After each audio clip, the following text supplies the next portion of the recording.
What's up, everybody? How's it going? Look, I got a new haircut. How's it look? Got that good look. Got that youth look. You know what I'm saying? Got places to go. How's it going, everybody? Should I turn this light on? Turn the light on. Cause when the night falls, my loneliness comes. What's going on? All kinds of stuff. We got Gayops getting busted. Let's drink some coffee. First off, let's just chat a little bit. Let's have some small talk. Saturday, right? Is it Saturday? It's Saturday. I hope you guys are having a good Saturday. I got to wake up, got to hang out with family, do a little bit of yard work. I said yawn work. I almost said yawn work. Did some yard work.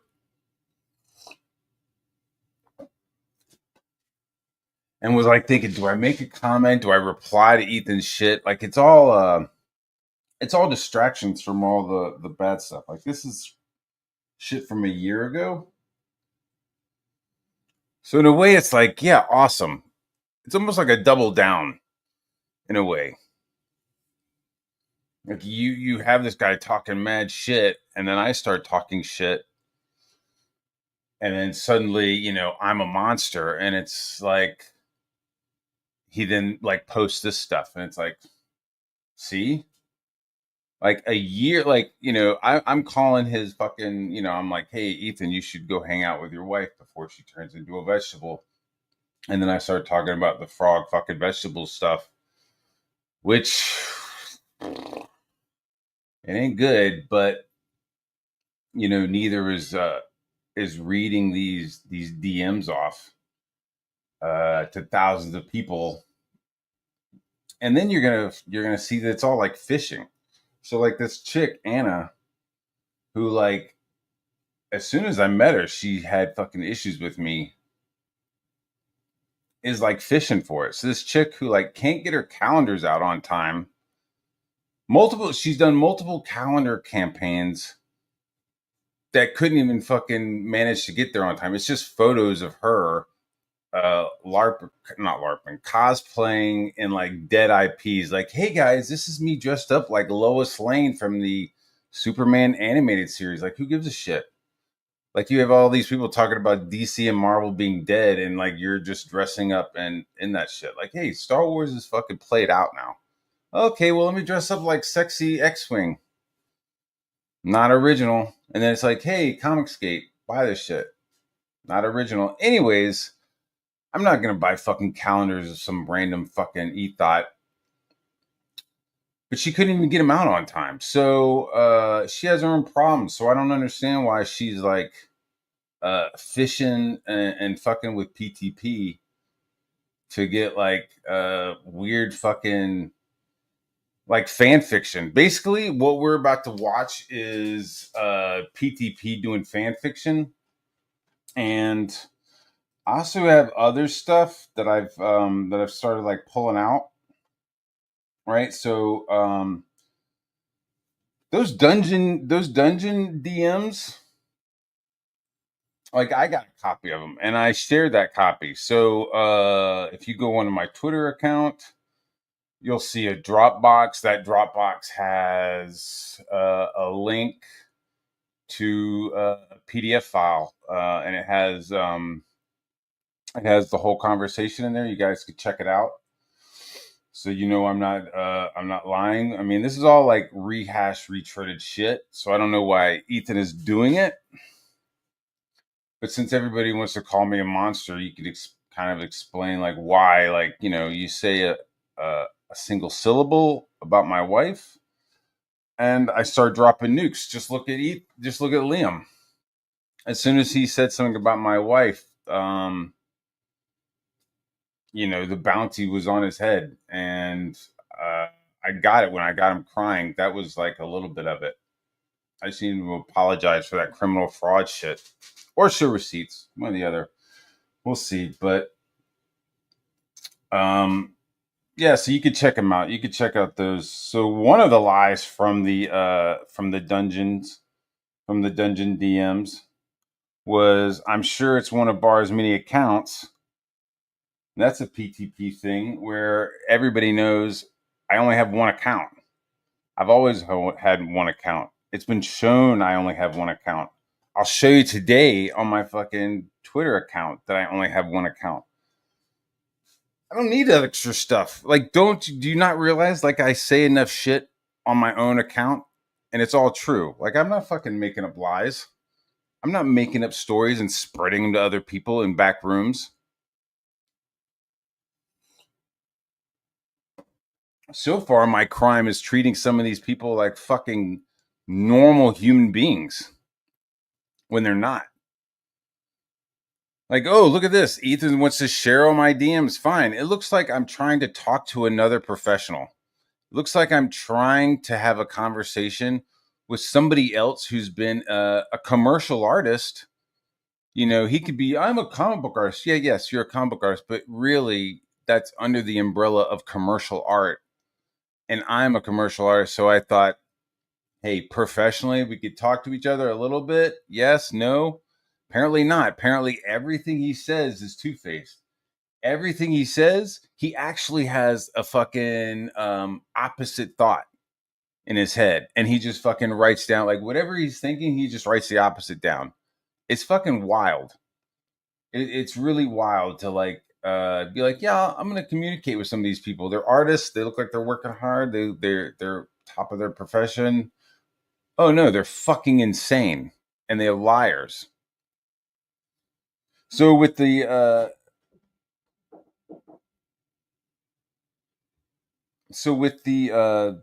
the dungeon account, so he's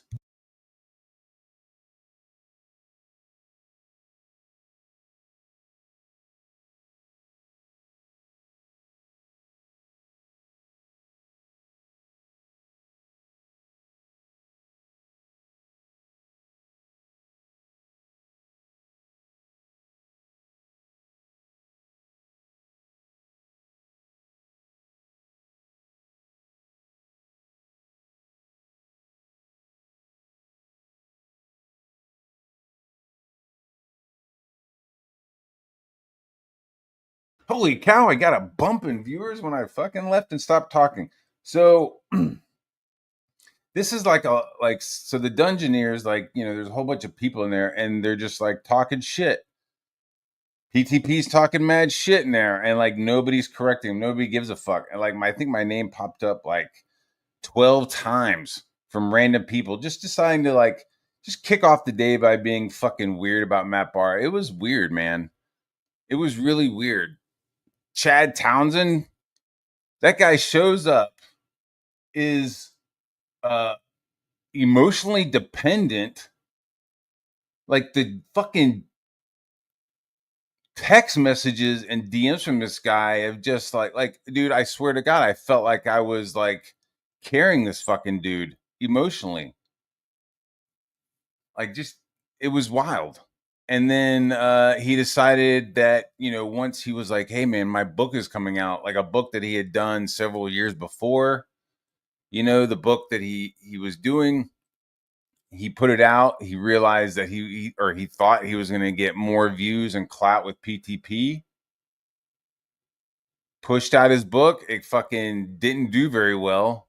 And then he crashed and burned with PTP. And then now you don't see Chad anymore, do you? But that dude was talking some mad shit. Many accounts. Don't have many accounts. Here's another one from him. Barr is such a weirdo. I mean, I guess it depends on the context. You just see me standing in a Walmart. I look pretty fucking normal. You start lying to me, and I don't know. I think that's more gaslighting. So I wouldn't say I was a weirdo. He would actually send people I know fake emails trying to get me in hot water more than once. You're lying. You're lying, dude. You're fucking lying. Just like when you told Ethan that I was responsible for fucking the pit situation. He literally fucking said that, dude. I got that on my fucking Twitter account. I haven't moved it over to show you here, but I got it. So it's like, what the fuck? First, he's telling Ethan that Whitney saw me fucking bragging about fucking PTP or fucking the oh my god, the P's, the P words, fucking over Dale. I'm like, what? And Ethan's like, yeah, PTP's telling people you fucked over, you're fucking over Dale. And it's like, that never happened. Right. And so now it's like, he would actually send people I know fake emails trying to get me in the hot water more than once. What the fuck are you talking about? DMs. What are you talking about? Receipts, dog. This is like near border defamation. Seriously. Like what emails are you talking about? What email accounts? Who are you talking about? And then he's telling this to other creators. He's telling this to Phil, Irene, I think fucking Bancroft is in there. Shane might be, you know what I mean? There's like a whole bunch of people in there. And none of these fucking people said anything. Like now some of these people are like super cool and like, hey, a war campaign. But like when you're in a fucking DM and people are just dropping bullshit like this, nobody asks for any fucking receipts. If somebody said that to me, I believe that if somebody said this in the war campaign Discord, there would be multiple people questioning it. Do you have receipts? Do you have receipts? Do you have receipts? Nobody did that. They just rolled with it, dude. It's fucking crazy. And then here's the next one from Joe Ball, the fucking little creep. Anna never said a word to him. He posted a wall of text against me unprovoked, and she literally left right after. Didn't say a word. Dude, the number of people in the fucking CG green room who saw that know that you're fucking lying, Joe. Not only is your art shit, but you were shit. You're a fucking crackle voice liar fuck. And it's proven over and over, dude.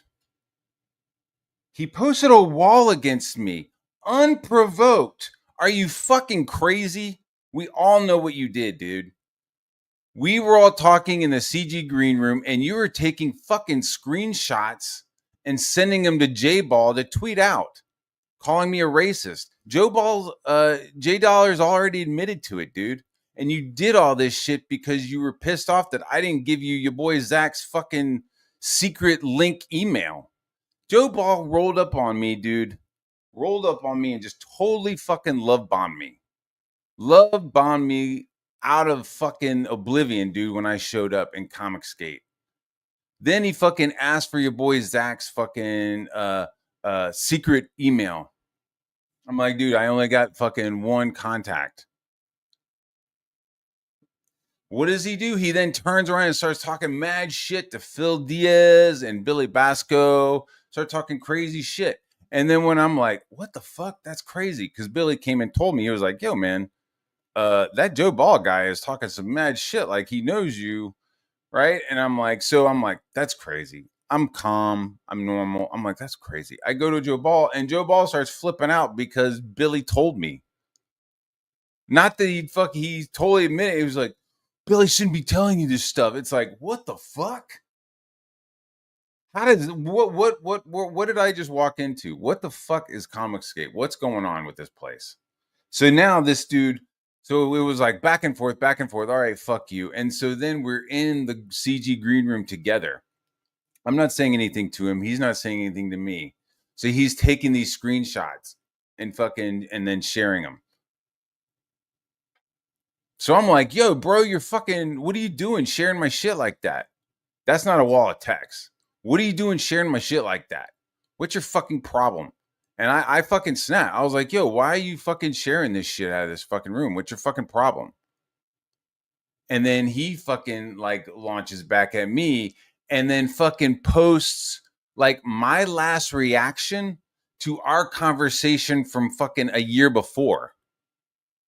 Right? Where it's like, fuck you, dude. Yeah, fuck off, man. Get the fuck out of here. He posts that. Right? And so what happens? Anna fucking loses her shit. Anna suddenly comes out of fucking nowhere to Joe's defense and is like, Matt Barr, that's fucked up. You're fucked up. I can't believe you would say that to Joe. What the fuck? And then just fucking bounces out of the room.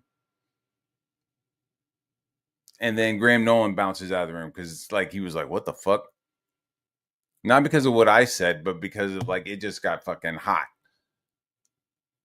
And then Ethan comes to me and is like, hey man, you can't be talking that crazy shit in that room.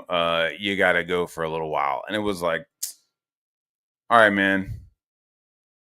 Whatever. That was my first, like, what the fuck is wrong with this guy? Like, red flag, little red flag. Just like, what? So I'm getting kicked out because somebody else was fucking cheering. He's like, you should have come to me. You should have come to me and talked to it. I'm like, I should have come to you because somebody is fucking with me? Are you get the fuck out of here, dude. You're not my fucking Caesar. I never fucking called you that shit. You're not my fucking Don. You're not my fucking uncle. You're not my dad, dude. I'm not gonna fucking come to you, Ethan, when I have a problem. That's some Katie did shit. That's some Mandy shit, dude. I fucking go right to the dude.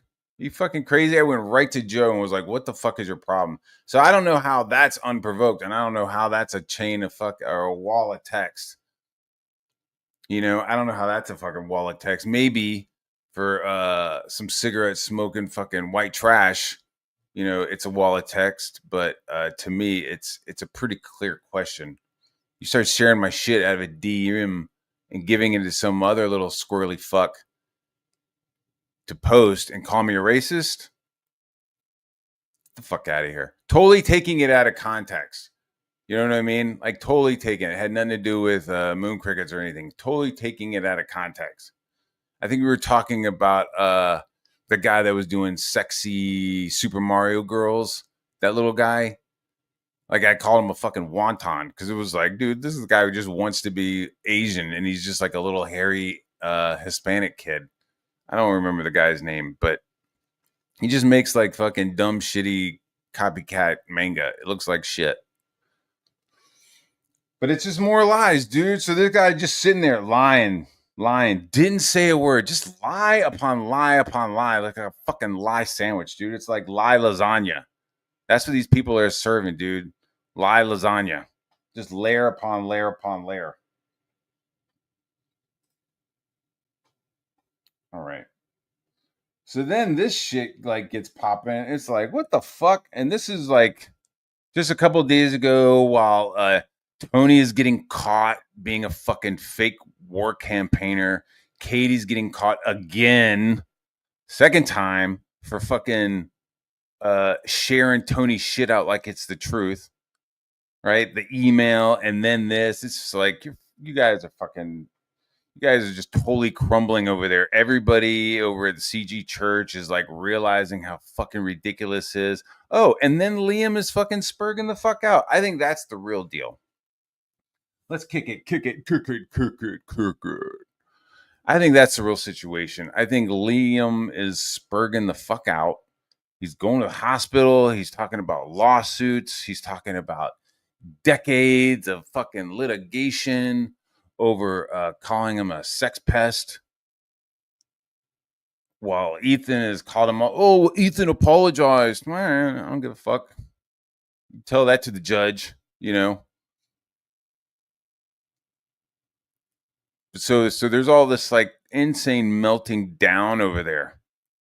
They're just melting down. New CG. They haven't produced anything. It's been what, 2 years since they've shown up. Haven't produced shit. Tony hasn't produced shit. They've done nothing but fuck with people and bully people and tag along. What did Well Read recently call out? The fucking A-login. That's all they've been doing with Eric July is just fucking going after this fucking dude. And, you know, even like the trash cast, that shit got some, like Wiggle started to get bored. Like there's a certain limit of just like, there's only so much, like even when you're like covering Ethan, covering Eric, there's only like so much where you're like, yeah, I don't give a fuck anymore. I've hit my limit of fuck. Like, it's just like, it's not funny, you know? Like Ethan being just like a big fat dead horse. There's only so much like beating of it you could do before you're just like, all right, I think I'm gonna go and paint Warhammer and remodel my house. You know what I mean? It's you just there's only so much. Except for Ethan, he just keeps on a-logging. But all these people are a-logging, and after a certain point of time, they've done no real campaigns. They haven't put out anything, and at this point, they're just like infighting and sharing each other's DMs and shit, which is funny. It's like a whole side of people just like becoming turnarounds and just start fucking like tattletaling on each other and shit.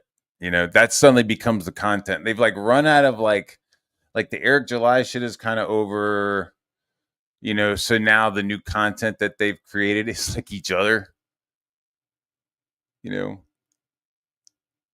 But at least CG Church is like calling out names. You got Katie just like spending a fucking hour and a half talking about shit with no names, but is like, I'm so mad at you guys, but I love you. It's fucking bizarre. It's bizarre to turn the breakup into content, but there ain't nothing else. I'm not sure what you're gonna do. So this is from fucking a year ago, over a year ago, April 15th, 2024. Wow, April 15th. That's crazy. You know what's crazy? I don't want to tell you. I know it's tax day, but it's also another very, very special day to me. See, it's hard to really see that. So let's just go. The scary part is that it's just not crazy. There's actual brain damage. His wife keeps a close eye on him. He's not allowed to leave the house, and I don't think she's aware of what he's up to online. But I do know when he came to hang out with us in Nashville, she freaked out on him and made him come home. I don't know if he was in a car accident or if he smoked too much crack or some type of drug overdose, but I'm speaking of actual brain damage. This is what PTP told me about Barr, so take it with a grain of salt. So this is Anna. This is Anna fishing. This is Anna fishing for drama from PTP, her friend. She brought PTP into Comicsgate. She's the one who kind of vouched for him, and now she's just fucking farming him for drama for Ethan. Oh fuck! Thank you. Oh, thank you. Oh, thank you. Oh, fuck. Thank you. Now I have something. Shenanigans. So like his wife keeps a close eye on me? No, that didn't happen. That didn't happen at all. He's not allowed to leave the house? Like where did you get that from, dude? Not allowed to leave the house? What are you fucking talking about? It's like that doesn't make any sense.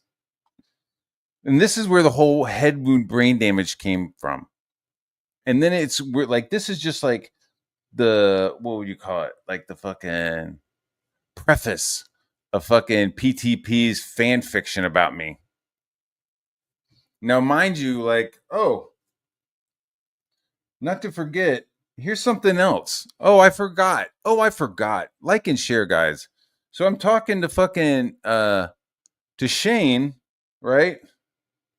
Apparently we're not. He started getting really fucking weird with me, dude. He got really weird with me, and I was like, I don't initiate conversations about you. Okay. If someone else comes up to me, so if someone else, so once again, Shane being a little pussy, he has to hide behind filters and he's fucking, suddenly loses weight and wants to fight people. It's fucking it's a cowardice reaction. He doesn't love himself. If someone else comes up to me asking me what to do when their artist walks off a project, then I talk about the situation as a friend trying to help them get their book done. I don't initiate conversation about you. We're done. What the fuck? The fuck?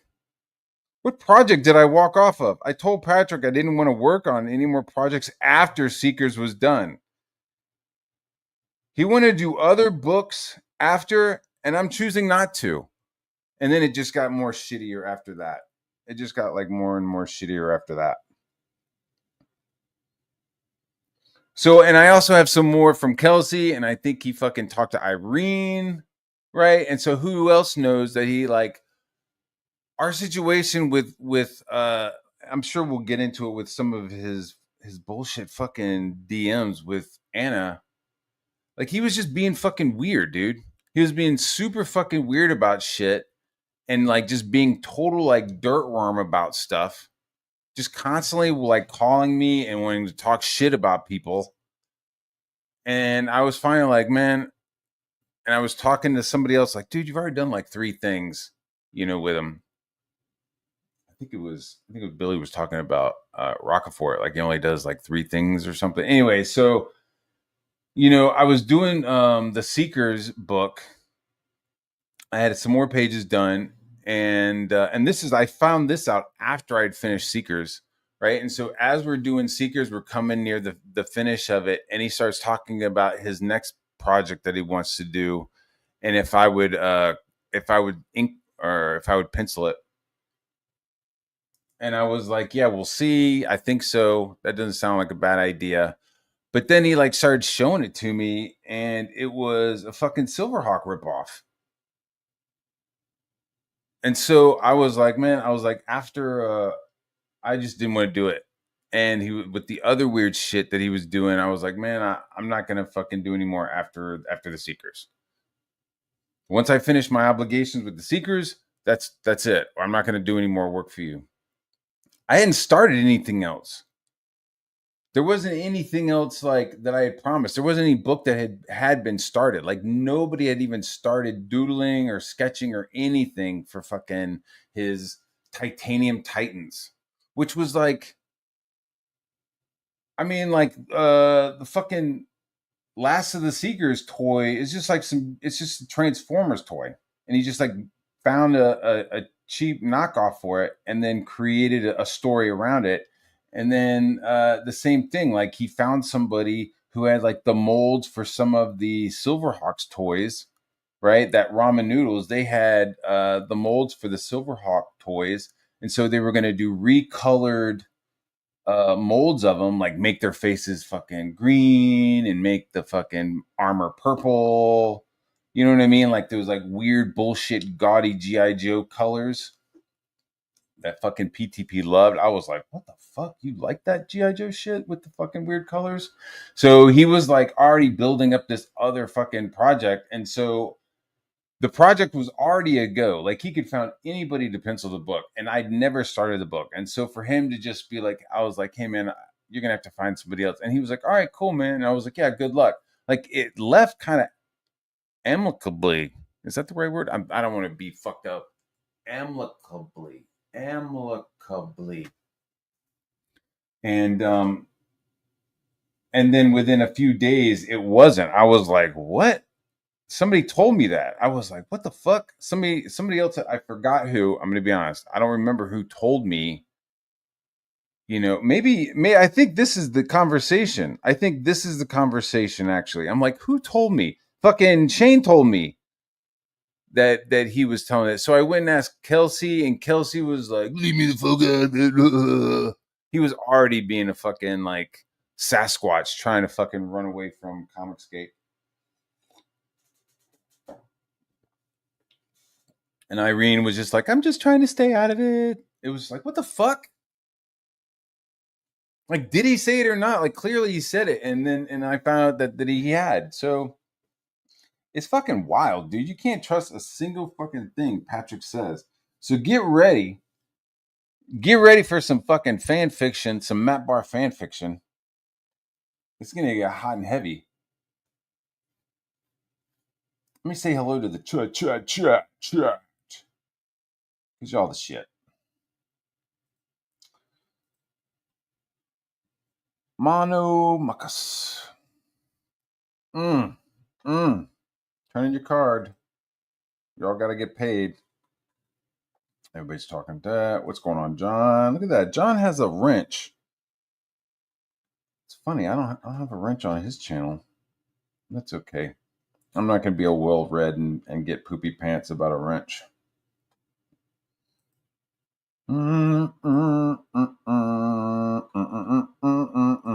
It's a total mess. Cancel campaigns. People have left begging for computer cables, begging for cars, houses falling apart. Do, do, do, do, do. Meanwhile, AZ is 500K. I don't know what the fuck that means. Moon crickets, ceiling birds, and whistle pigs. Okay? That's what we're dealing with here. He is a different breed of fucking whistle pig. That's a fact, Jack. CG Hospital is getting real full. The fucking ambulance. Here it comes. Come get your shit because you people are you're just not built for it. I mean, you're not. Like, either's like, oh, I look terrible. Like, what? You've always looked terrible, you fat ass. Like, it's like, dude, you can't tell me your camera hasn't gotten close to your fucking fat face, dude. Same thing with Liam. Holy shit. That guy, he's not built for this. You know why? Because they got to keep up with the lies. That's why you sleep like a baby if you tell the truth. Even if it's brutal, you can sleep like a baby. You go out there, mow the lawn, come in here, tell the truth, sleep like a baby. You gotta worry about it. Drink lots of water.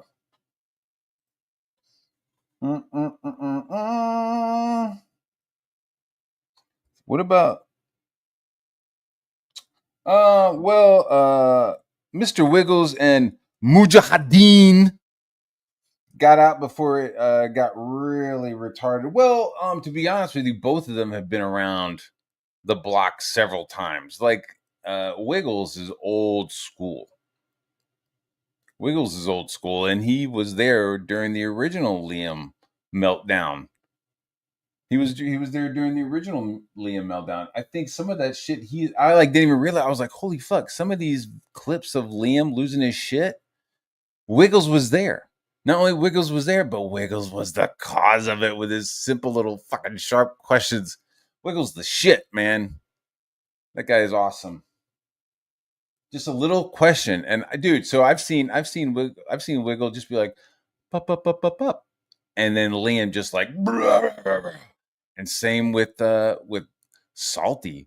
That was like, holy fuck! I'm like watching this in real time. Like, Wiggles is like nice and calm and just kind of asking questions, and this dude is just fucking melting down on my channel to the point where like the meltdown continued into Twitter DMs and then into like super chats.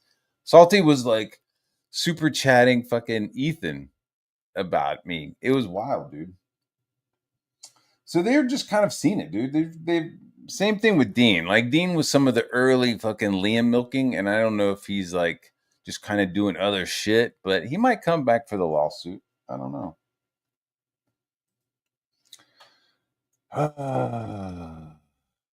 Yeah, I don't know. It's Raptor does whatever he wants. I mean, he's a scaly little reptile. How are you going to talk to him? You know what I mean? You can maybe like, you can maybe like use a clicker on him. You know what I mean? Like fucking Chris Pratt, you maybe like throw him a fucking rat and like click something. But Raptor is gonna be a fucking Raptor. You might be like, hold on, Raptor, hold on, chill, buddy, chill, dude. You're gonna lose a fucking arm.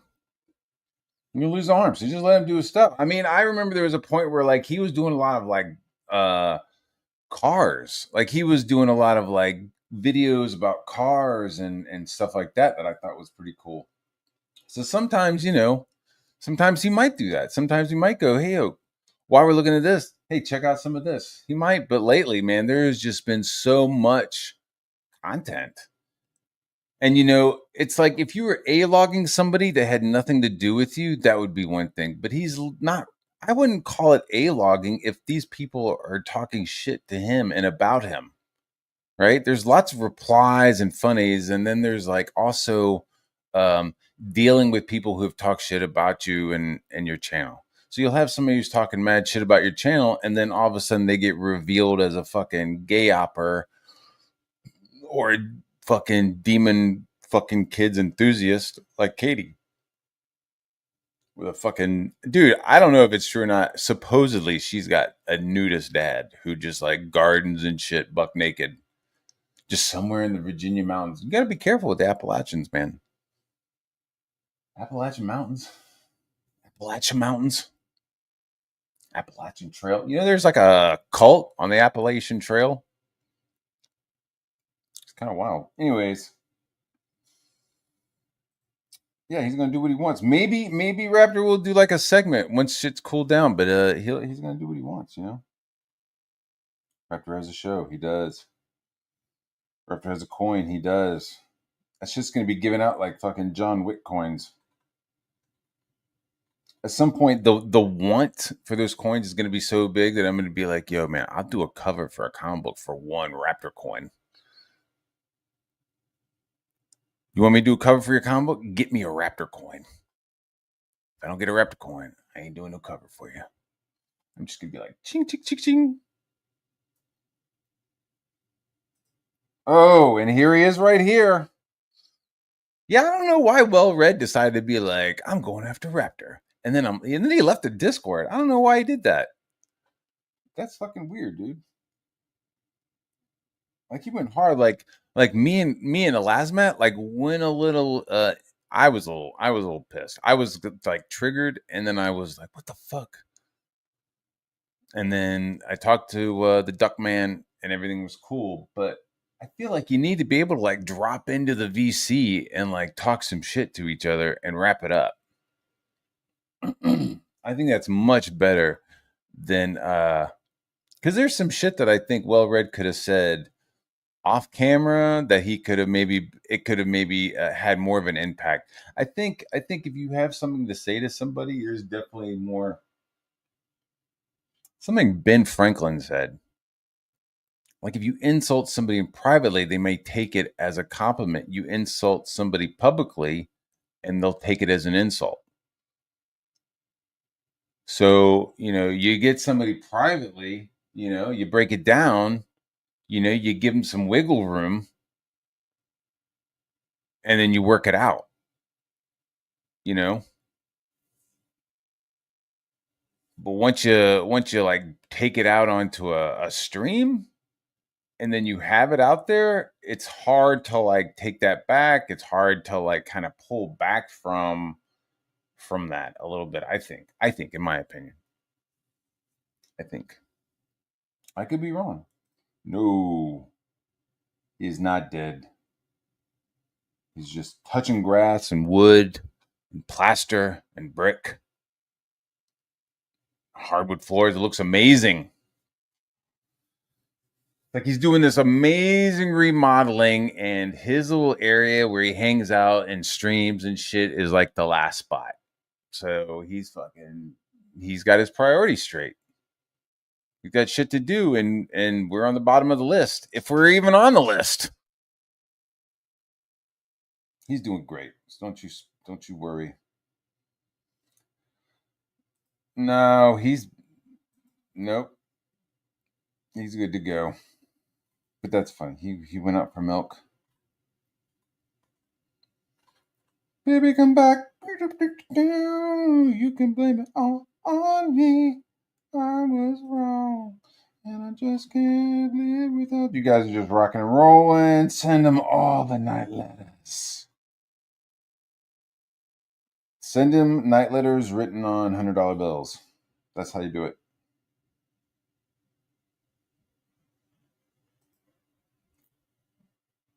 Wiggle room. Oh yeah, I know, right?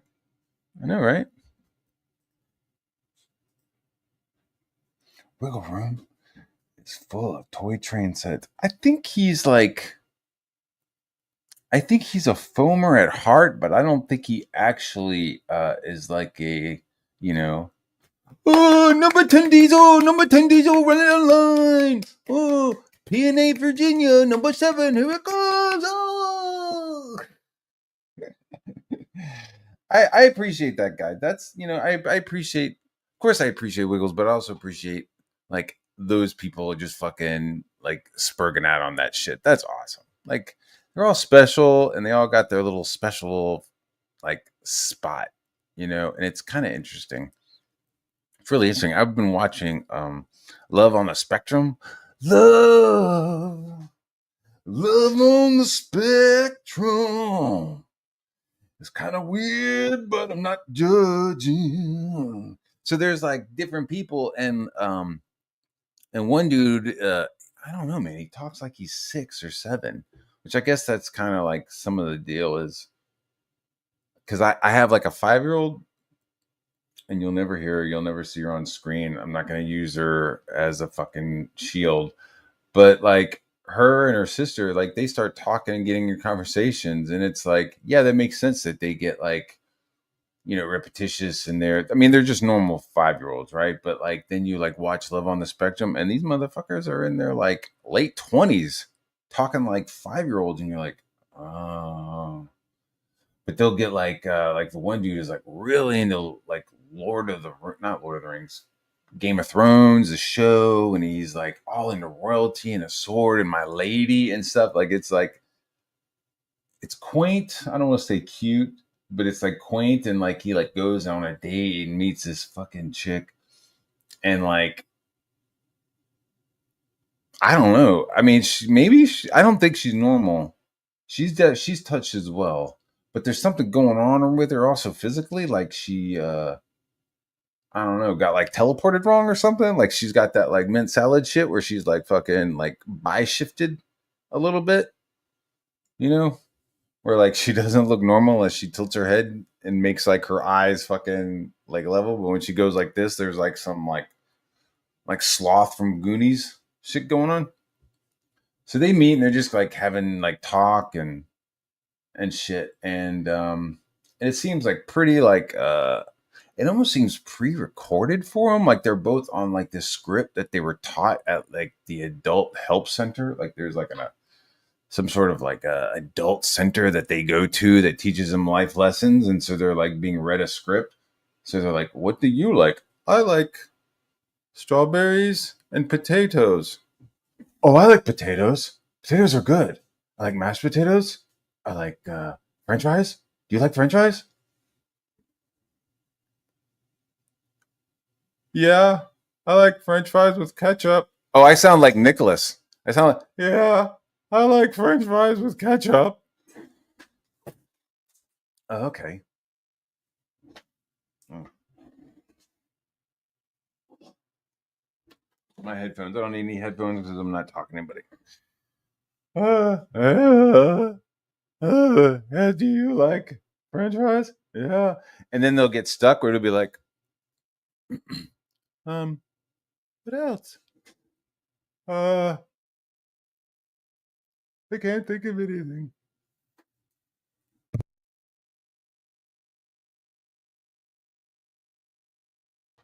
Kind of funny. All right.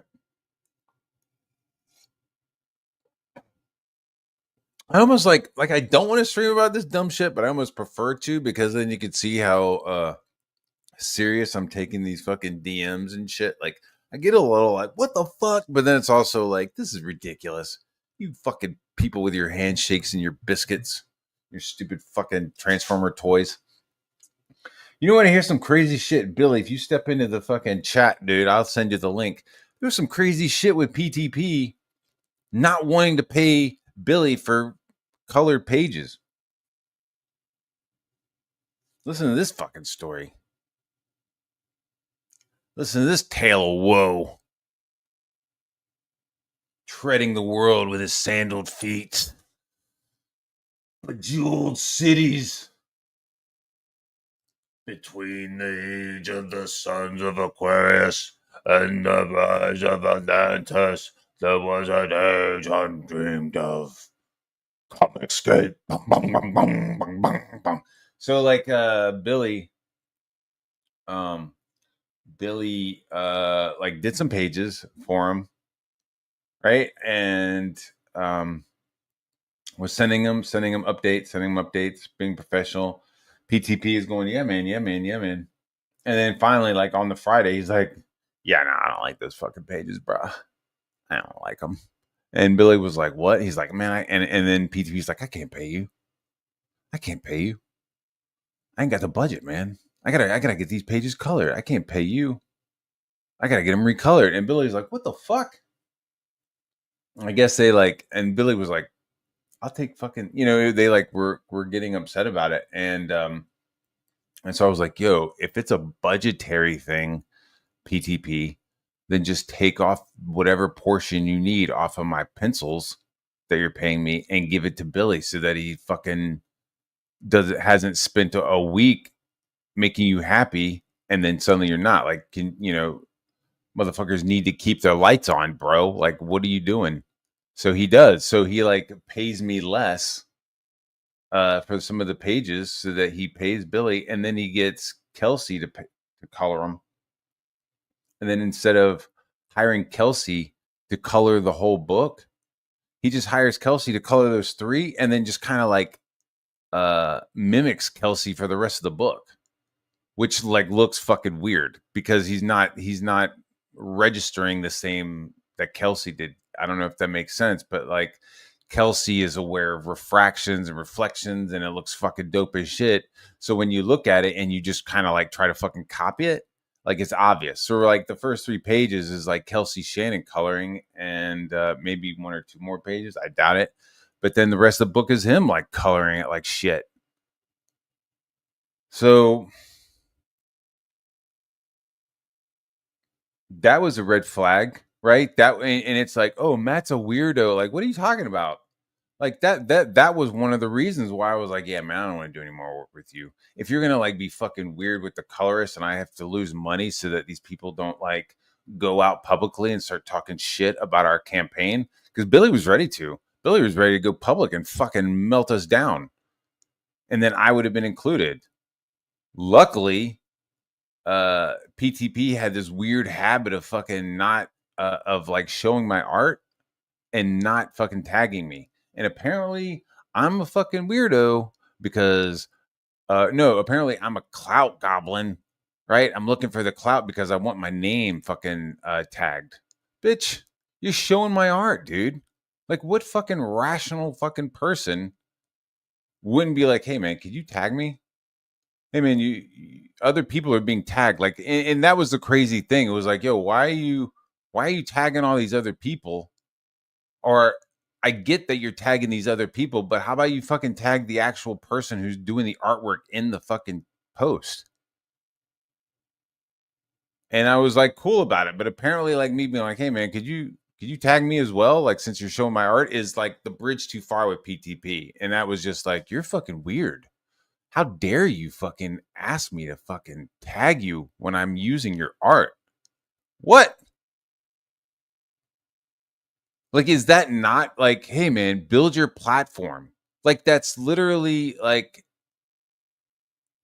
you're doing negative damage to me by doing that, right? If I'm like, hey man, I'm on Twitter, I'm on these places, I'm trying to build my platform, name recognition, and you're literally using my artwork and not naming me, you're like you're taking away from me.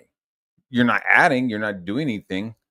It's definitely not helping. So I mean, the factors of it, blah blah blah blah blah blah blah blah blah. It's just common fucking courtesy. It's just natural fucking courtesy. Naturally, you would do this naturally, and that's why I'm just like baffled, because I would have done it. That's a lot of the shit that I get baffled by and I get mad about is shit that I would have done. Yo, hey, here's his artwork, looking pretty awesome. Shout out to fucking Yellow Flash, shout out to this person, shout out to Anna, shout out to all these other random people who didn't have anything to do with this fucking book, and here's the fucking page from the book, and then you don't tag me. That's just fucking bizarre. That's fucking weirdo. That's like fucking mid Florida fucking weirdo shit. It is. I don't know what to tell you. I mean, why wouldn't you just naturally fucking put my name on there? I would have done it for him. If I was using his artwork, I would have done it for him. So, and I don't think I went and raged at him. I don't think I like got shitty about it at all, because I was mid book. Like, I'm not going to get shitty with somebody mid book. Like, I was working on the book and just like, hey man, I'm kind of and to be honest with you, I was like, And it's like, oh, he bugged us. He bugged us. And it was like, he came to me and asked me to do Last of the Seekers because he had a fucking heart problem. Right? Like, hey, man, I have these health issues. I don't think I could pencil the book. All right. Yeah, I'll help you, dude. You have heart issues? I'll totally fucking help you. I'm down to help. That's what CG is about, right?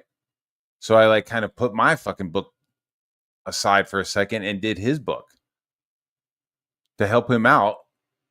And it just totally fucking backfired. Guy's a total fucking snake liar, dude. It's wild. It's wild. And now it's like being hashed up and reused against me right now. Because Ethan needs some sort of fucking deflection away from all the insane shit that's happening. Well, let's not talk about Liam. Let's not talk about Katie. Let's talk about Froctona. Let's talk about fucking, the whole new generation of fucking CG people are fucking imploding and eating each other. Like, let's not talk about that. Let's talk about something that happened a year ago that actually is really the reason why Matt Barr is talking shit about my wife, is because I started talking shit about his and showing this. So it's wild, dude. It's baffling, dude. It really is baffling. It's desperate. All right. Do we need to take a break? Do we? It's been an hour. Do we need a fucking?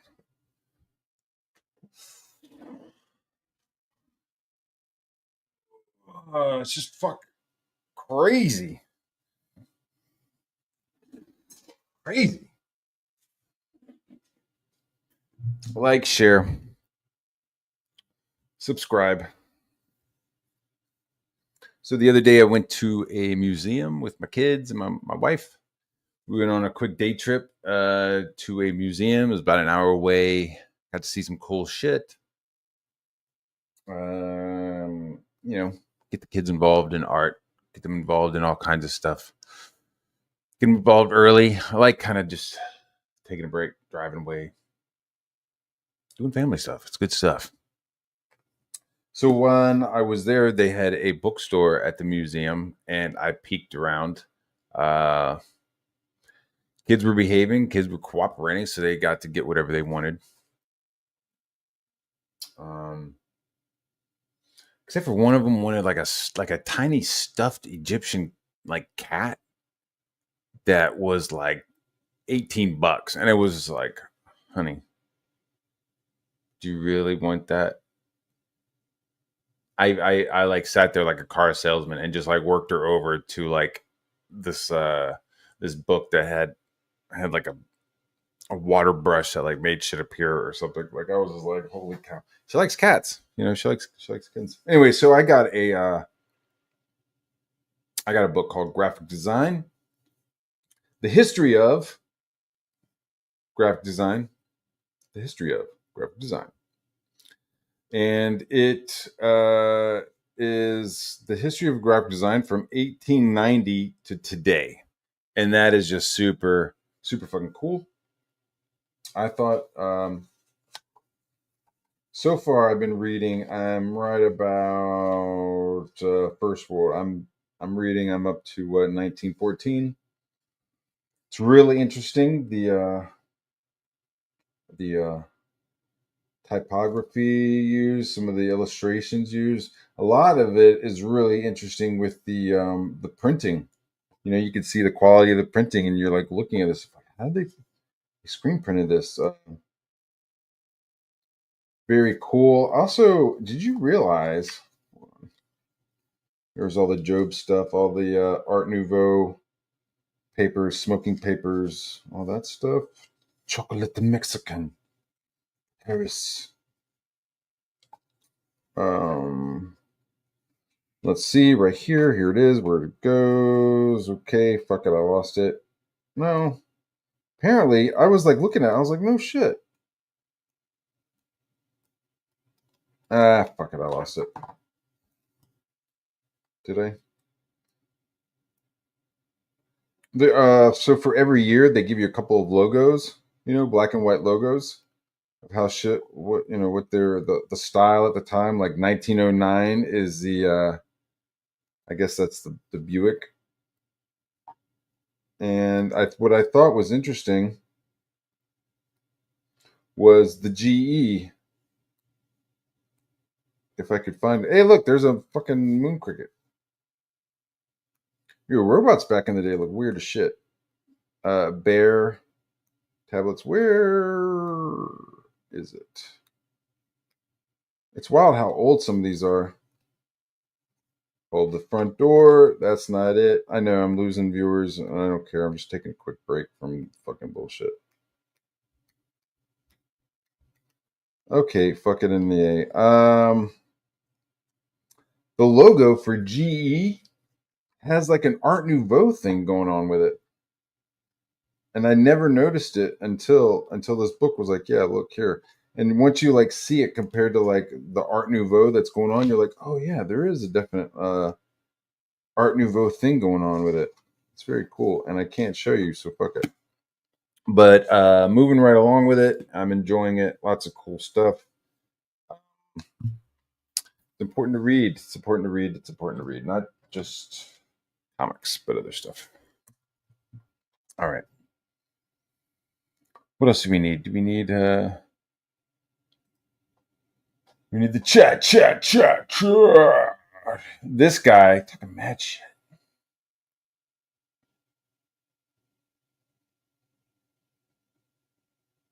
Oh. Oh, okay. We got Raptor and fucking Kirk fucking getting shitty.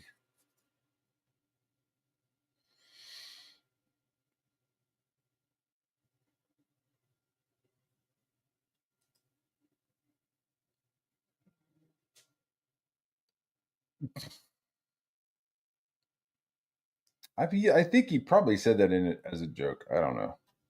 All right. It's survival in the city. Are you guys ready for this? Brown, brown, so this is also just FYI. This is Ethan. This is Ethan talking mad shit from behind a block, dude. Like I've never seen anything so fucking. Speaking of betas in the fucking chat, I've never seen anything so beta before in my fucking life, dude. Behind a fucking block, just fucking tweet after tweet after tweet, bringing up shit from a year ago, explaining why he thinks it's okay to fucking like, oh, let me call PTP a dirty lying snake piece of shit, a snack. Yeah, I bet you Ethan called him a fucking snack. Um, just call him all kinds of names, fucking with him. But like, this is the reason. This is the only thing that Ethan believes, and he's gonna roll with it and then spread it around. Like fucking A. And who helps him? Anna. Who helps him? She literally fucking like is like, hey, tell me some more. Tell me some more. What's going on with Matt? Tell me some more. Like, and then just like screenshots it all. Like, how about that, PTP? Dude, your friend Anna just fucking just like threw you under the bus. And then how about that, Anna? Your friend Ethan just fucking threw you under the bus. Oh, I don't mess with drama. I don't do anything. I just sit here and eat dirt and draw and paint eyes. She doesn't draw because she has brain damage herself. She has actual brain damage. Somebody fucking rolled up on her and curb stomped her, and now she can't use pencils. I'm not making this up. You could fucking, you could hate the delivery, but the message is true. I mean, if you want me to fucking send it to you in a singing telegram, whatever. But reality is that she's got brain damage. The money that she should have spent to fix her fucking brain, she got tits and a new nose with, and she's stumbling around, telling people she doesn't want to start drama while fucking her friends over for drama, and then giving it to like the biggest drama frog bitch queen on the planet. And we're seeing it right now. It's amazing. I can't help but fucking think it's funny as shit. Nobody's mad here. It's fucking wild. It's like I'm just making my comics.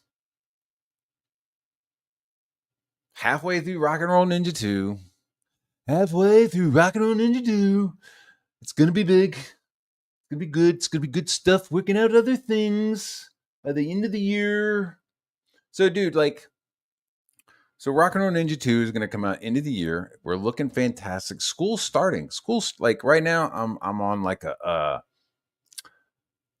you know, I'm chilling right now because you know my kids are home from school. But once school starts, dude, 2-3 pages a week, bro. Because that's what I was doing right before summer started. I was doing like 2-3 pages a week, and so I'm just gonna kick that back into gear. Just kind of hanging out, man. You know, just kind of enjoying the summer. You know, picking up a couple of jobs here and there, a couple of commissions. You know, I mean, no biggie, but mostly just kind of like chilling through the summertime. Um, So once that starts up, and then we're gonna do once Rock and Roll Ninja 2 gets announced, it'll be pretty much finished. So there won't be any kind of waiting. Which was the como se dice,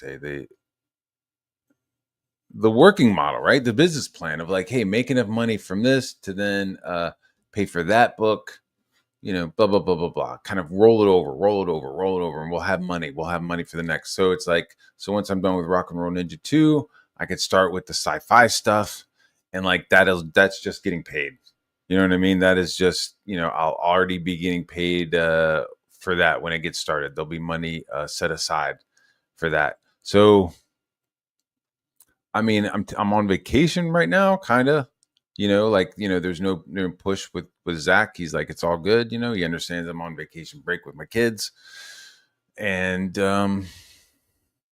yeah, I guess technically I'm like a professional comic book artist right now. Like, I'm making pretty good money, and it's with my book, and I'm getting paid. So I'm taking up other jobs, of course, but man, I'm drawing a lot.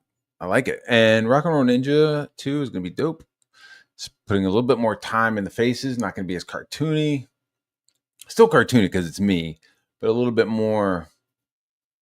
I don't know, just a little bit more. A little taking notes from what people were saying from the first book, and then you'll have a chance to get the first book again.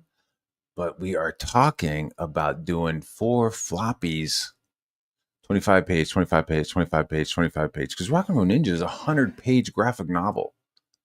People don't fucking remember it. It's a full story. It's not some like weird, goofy fucking like series bullshit. You know, this is it's a full story. There were strings, there was shit that people were like, yeah, we want it. I mean, once we got the reviews, and once we saw the reaction to it, and once we sold out of all the fucking stock that we had within 48 hours. Like, he started up another campaign and that was sold out within 48 hours. I think even less than that. I say 48 hours because I'm being modest, but I think it was less than that. I think it was like 12, to be honest. We sold out in 12 hours. And it was just like, yo, buddies, we got a franchise. Like, put everything, like, we had some other books that we were going to do. We put those aside to do Rock and Roll Ninja 2. And then while we're doing Rock and Roll Ninja 2, it's like, hey, I was like, I need to do some sci-fi, dog. I need to draw some spaceships. I'm fucking like just drawing like shit that people understand what it is. It's starting to like 100 pages of New York City is just like, dude, that's a lot of fucking water towers. That's a lot of fucking cars that I was like, I got like little model cars that I look at when I'm drawing. I like hold the model car. That's why it's like simple shit like, oh, Volkswagen bus. Yeah, I got the Volkswagen bus from Lowe's one day and was fucking holding it and drawing it and using that as reference. So like, I was like, man, can I please do a fucking sci-fi book, and we'll do the cooking book afterwards. So we'll do Wester. I'm supposed to say the name. See, some fucking faggot will try to like steal my shit. So we got the sci-fi stuff, and then we're gonna do a book about cooking, a comic book about cooking. It is so fucking manga. It is so weird to be like, yeah, dude, let's do a book about cooking. Because I used to be a garde manger chef. I used to like, I almost became a chef, man. I almost became a chef. I like the fucking the pressure. I like the heat. I like the fucking there's some camaraderie in the kitchen. I loved all that shit. But So we'll like kind of incorporate that into the comic book, which is kind of fun. So like Rock and Roll Ninja like kind of pulls on my love for New York City and that era, and the cooking book will like pull from my like experience, in the kitchens in New York City and the Russian tea room. It was a garde manger chef, dude. They were like, I was like coming in on my days off to like just fucking prep, just chop fucking carrots. Because it was like fuck. It was like I could sit here and get high and watch Discovery Channel, because that was like brand new at the time. I was like, yo, holy shit, Discovery Channel's dope as fuck. I can sit here and get high and watch this, or I can go into work and just like fucking quote unquote get clout. Like I don't know what fuck, like, Shane and PTP were like, yeah, he's a try hard. It's like, maybe you're not fucking try enough. You know? It's like, oh, you're a try hard. Get the fuck out of here, bitch. You're a fucking not hard enough, dude. That's what you are. So it was like, well, like the comic book stuff, I had my portfolio, was working on my portfolio, was already done with school. I was doing like some after school stuff, like they had like continuing education classes for adults, and I was doing a couple of those. Just because there was fucking, oh, you try hard, suck a dick. Like just because there were some of these people that were teaching these classes were like editors. You know what I mean? Like I did a class, and I know John Longbox interviewed her, and she said hi to me. She remembered me because I was fucking awesome in her class. I fucking did all of her fucking homework. I did all the homework she had. I was like one of the only people in the class that like did all the homework, and she said that, and that's how I got I got up into her offices. Don't be dirty. I got up into her offices at DC because I was like, yo, A+ in your class. And it was like, do you want to come up to and see the offices? And it was like, fuck yeah. So Shelly Bond, she was teaching a class, and that was dope. And she was bringing in like people in to like talk to us. I remember Joe Casey was a writer. He came in and talked to us. There was some colorist that came in, and he was kind of poopy pants. He was like, yeah, I went to Cooper Union for painting, but I'm just, I'm watercoloring right now. And it was like Doc Martin watercolors and shit. And he was like showing us how he like watercolored a page and then would like draw a little line and then like write down the Pantone number and shit. That was pretty cool. And then there was another guy named Jimenez showed up and was showing us some stuff. And like what was funny was like he was just like, yo, like how I got my job was I just traced and traced and traced fucking George Perez until I was like a George Perez clone. And then I got some work. And now like Jimenez is like his own dude, but like his early shit is like George Perez cloney. So I like went in there, quote unquote, try hard, got an A+, and then like went up into her offices and like got to meet a couple other editors and got to like take a tour of the fucking DC offices and just like, got a little like fucking wink. But it's fucking hard as shit. I mean, again, there's 1,000 people in the city. I mean, fuck the city. There's like a couple thousand people around the planet for maybe 30 positions, maybe 40. Like I mean, how many comics do DC or Marvel put out a month, right? That's how many. That's the number of fucking pencilers like that are like fairly. I mean, you recycling, you know what I mean? So you have like some reserve people, but it's a small. There's like more people in the fucking. There's like more people in Delta Force than are in the fucking comic book industry as professional artists. But anyway, so I was just like, man, I don't know if I'm gonna fucking. This is kind of hard, and like people were like starting to like Shelly was like, this is cool, and then her assistant editor looked at it and like mentioned Mad Magazine, which I don't give a fuck. Like mentioned Mad Magazine, and so I like went down like a floor and like showed them my portfolio. I went into Mad Magazine and showed them. They were like a 3-floor unit, right? It was like Metropolis was on the first floor, and then you had Mad Magazine and stuff, and then you had the top. You had Gotham, and which was cool. Like you went out onto the floor of DC Comics, and like it looked like a fucking the top of the Gotham streetlights, or you know what I mean, like rooftops and stuff. Like the coffee area was like inside a water tower. Like you went around the corner. It was really cool. So we went down there, and like it was kind of like laid back in the Mad Magazine section, but I forgot that guy's name, which I feels like a jerk. Because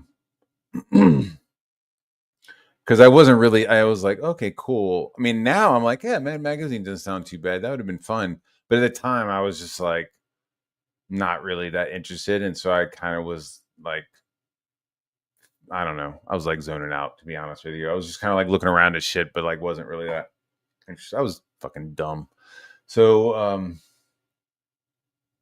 yeah, so like that was just like really hard, and it was like, well, I don't want to just be a waiter, and so I like was like waiting tables at the Russian tea room, and then and then I was like running the food. I was like a back waiter, and it sucked. You know, you had to like still you got to hang out in the kitchen, but you still had to wear this like stupid fucking Star Trek uniform with like a belt outside a tunic and shit. It was fucking crazy.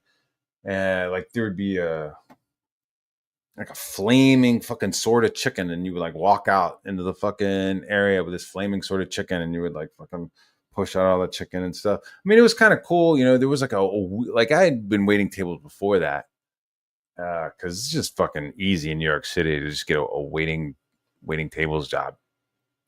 And you get to eat, you know, you get a place to eat, right? And then you get fucking cash in your pocket, whatever. So, which is exactly what a kid wants, you know. You want your belly full and you want your pockets full. So that's where you were getting in the restaurant business. So yeah, that sucked. Like you would like come out with this like chocolate souffle, and you would like put it in front of the person, and then take a spoon and like crack the top, and then you would take the fudge and swirl the fudge, and then pour it into the souffle with this long fucking thing, and then go enjoy, and then you walk away. I mean, it was kind of fun. Like I remember taking like cold borscht to fucking Monica Lewinsky, and like serving food to fucking what's that creepy little fuck? Woody Allen and his little Asian wife, like Sonya. It was like looking into the future and seeing Shane. And it was an interesting job. And so I was like in the kitchen and like hanging out with all the guys in the kitchen, and they were yelling the word fuck, and they're yelling at each other and shit. And then the main chef, Chef Fabrice, was the first chef. And he was pretty quiet, pretty chill. He let his other French guys like talk mad shit. Like, yo, this guy named Chef Pascal was a fucking monster. Just like a 6, right? He'd come, you know, that's I went by 6. A 6. Yes, chef. I want you to go upstairs and get me some fennels, okay? Then I want you to fucking lick my balls, make them nice, okay? Yes, chef, absolutely, chef. And you fucking run upstairs and you get him the fucking fennels, and you come back down with the fennels and you give them to him. You go, here you go, chef. And then he just like fucking takes them from you and cuts them. And then like, but if you like, hey man, why you say that? Like like once he knows he has you, like that was it. So, and I really started to appreciate the French approach to people of like, you're fucking shit until you show you're not shit. I was like, that's kind of interesting. I've kind of pulled back a little bit because they're fucking insane in there. Like, so Chef Pascal was in there for a little while, and then they had another guy, Chef Renault, and then he became executive chef. It's funny, there was a chef, Chef Dale, who was there, who was like an expediter, who was pretty awesome, but he was like this really big fucking dude with like a ponytail, and like you didn't talk shit to him, you know what I mean? And he would be like, I said, get this fucking on the plate. Or like, watch your fucking drips. and he'd be on there like fucking wiping the plates. You know what I mean? Like wiping the excess because you want it to look presentation, right? And wipe your fucking plates. Yes, chef. Not like, hey man, what the fuck, dude? He'd be like, wipe your fucking plates. Yes, chef. Absolutely, chef. This shit was fun, dude. And I'm just over there like, yeah, I want to get involved. And they were like, the fuck out of here, dude. And then Chef Renault was like, he was like, you want to? And I was like, yeah, yeah. He was like, all right, come in on your days off, right? And I was like, okay. So I came in on my days off, and it was like, all right, where do you want me to be? And he was like, all right, go get dressed. Which I thought that was awesome. Like the first time I was putting on those fucking, uh, you know, fucking what's a tooth? What the fucking is that pattern? Houndstooth, fucking black and white checker pants and a little. I thought I was the shit, and he took me into the other kitchen and just like dropped like a fucking thing of carrots and was like, "Go for it." It's like, okay, and I was just like,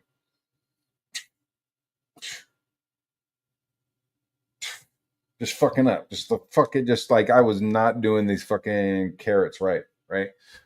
And this other guy, this other chef, came over, Hispanic fella, and like what was cool is he also lived not lived on the 7 train, but he also lived off of the 7 train like me. Like I would ride the 7 train into Queens because that's where I lived. After I moved out of, I lived in Stuyvesant Town for a while. That was fucking crazy. It's like the projects for white people. So I lived in there, and then before that, I lived in Gramercy Park with my uncle. Yeah, dude, my uncle had owned an apartment in Gramercy Park. We had like a private park in Manhattan. It was like a whole block. It was like you had a key to get in, dude. That was fucking. That was a pussy magnet. I didn't have the money. The park, and that was just fine. Just a side story is like this crazy thing is like on the park where like where we were. So I'm on the east side of Gramercy Park, 11th floor, right, with my uncle, and I got my own room and everything. It's fine, nice apartment, dude. He was paying like fucking $3,000 for this apartment, like a month. We're living there, high ceilings, antiques everywhere. And then on the south side of Gramercy Park was the School of Visual Arts women's dorm room, like their dorm building. Yeah, dog. I'm just saying. I'm just saying. I'm just saying. You know what I mean? It was pretty dope. It was pretty dope that like the guys' dorms were like out in Hoboken. So like the everybody we'd all go to school. We'd all have like classes which were on like 24th. Like a couple of blocks north. And then it'd be like, all right, all the guys would fucking have to go to their fucking dorm rooms on the other side in Jersey. Ain't nothing coming out of Jersey any fucking worth shit, right? So they're over in Jersey, and then I get to stay in Manhattan with a fucking whole building of college girls. It was dope. It was dope. But anyways, that's in the past. But it was fun. So I don't even know where I was going, but anyways, I'm rambling. I apologize.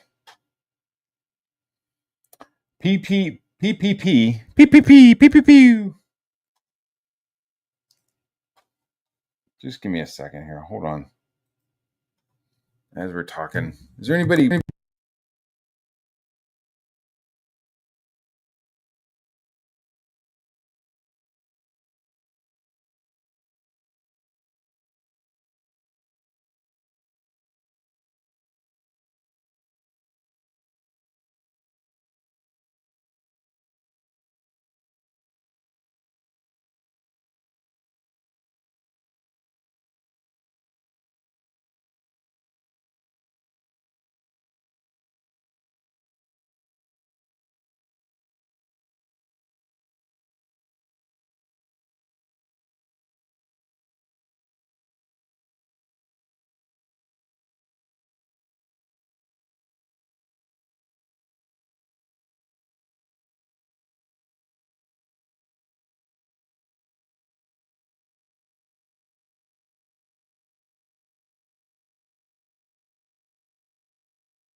But did Matt leave?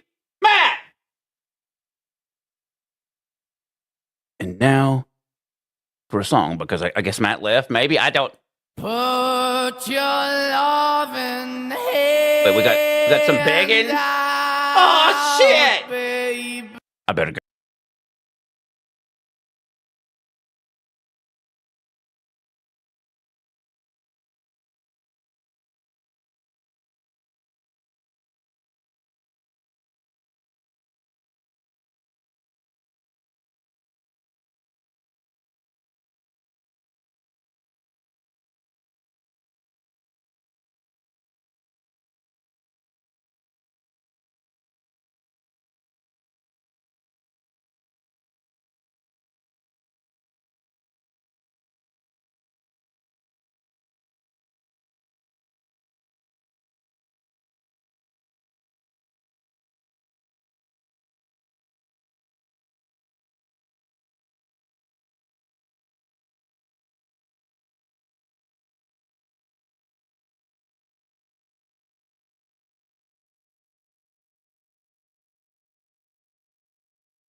How long was I gone? How long was I gone? That'll be fucking something. I had to go and do something for my kids for a second. How long was I out? They did. I had to go do something for them real quick. Sorry about that. All right. But then I'm going to turn the camera off again for a second. So please don't get mad. Hey! Hey! Yeah! Yo! Hold on. What it do? Now I got to do a whole other different setup. Oh shit, we gotta change things. We gotta, mix it up a little bit. Yeah.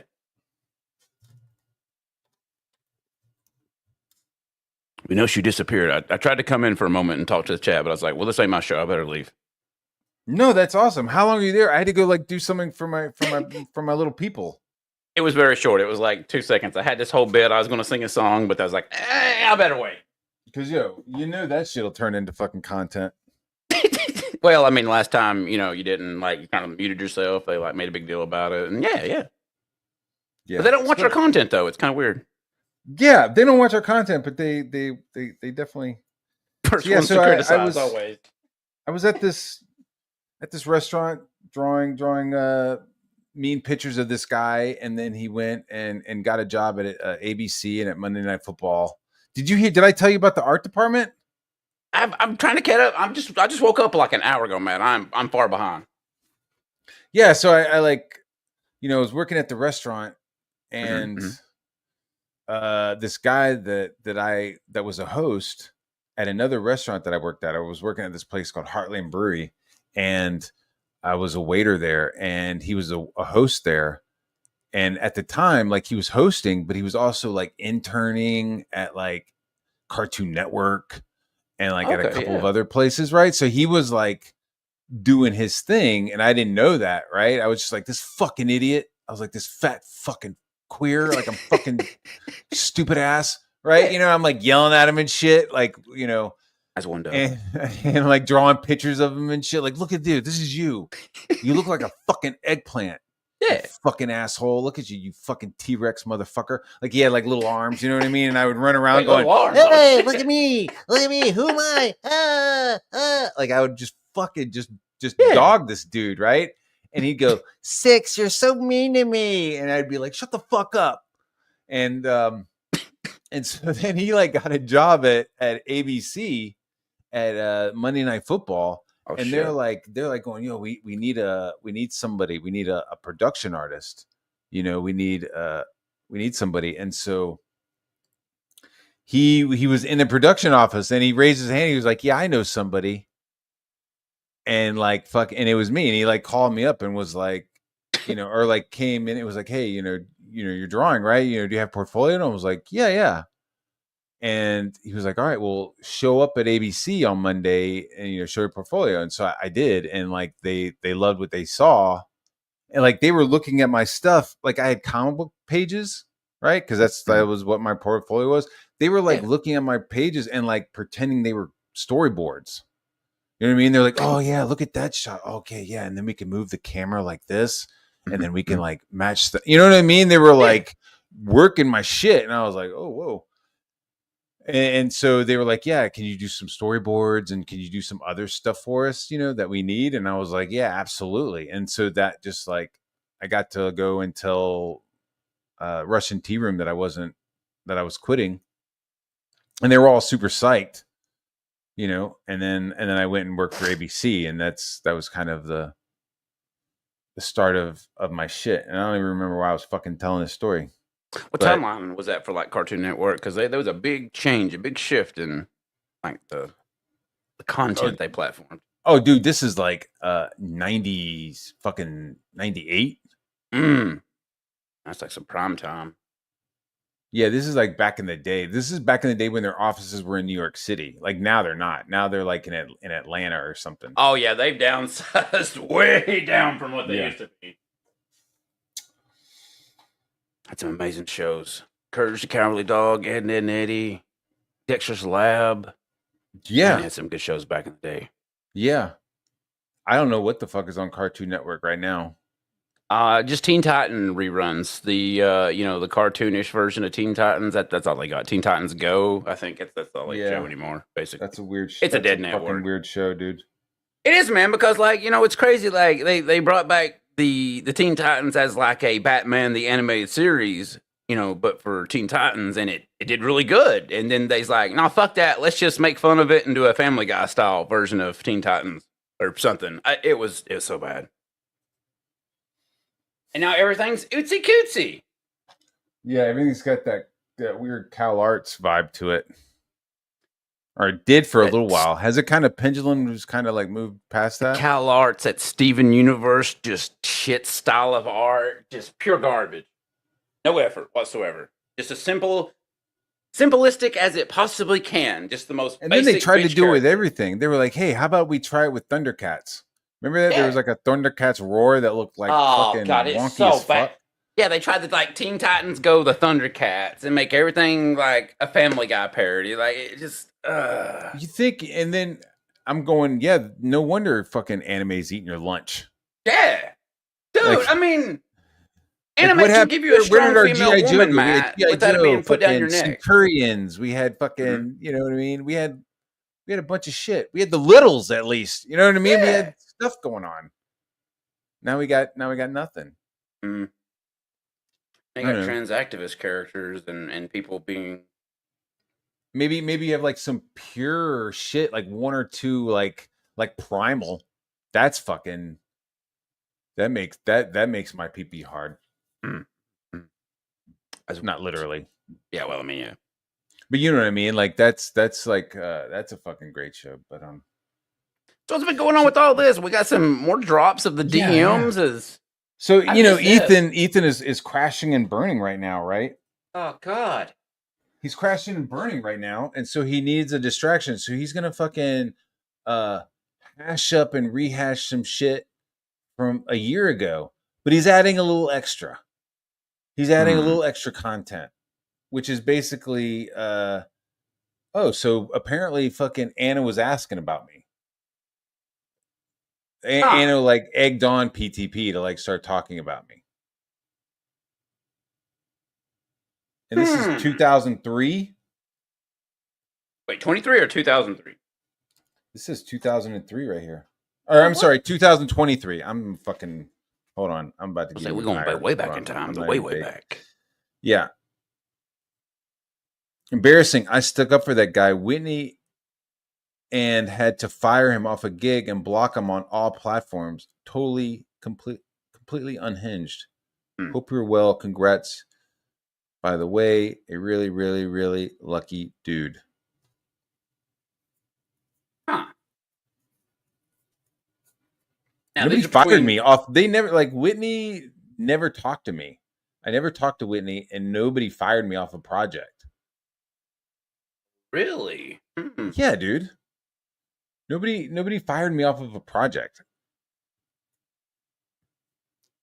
It was like, I'll have the pages done here. Okay, awesome. It works for me. Cool. And then I was like, hey, after I finish these pages, I'm not going to be doing any more work for you.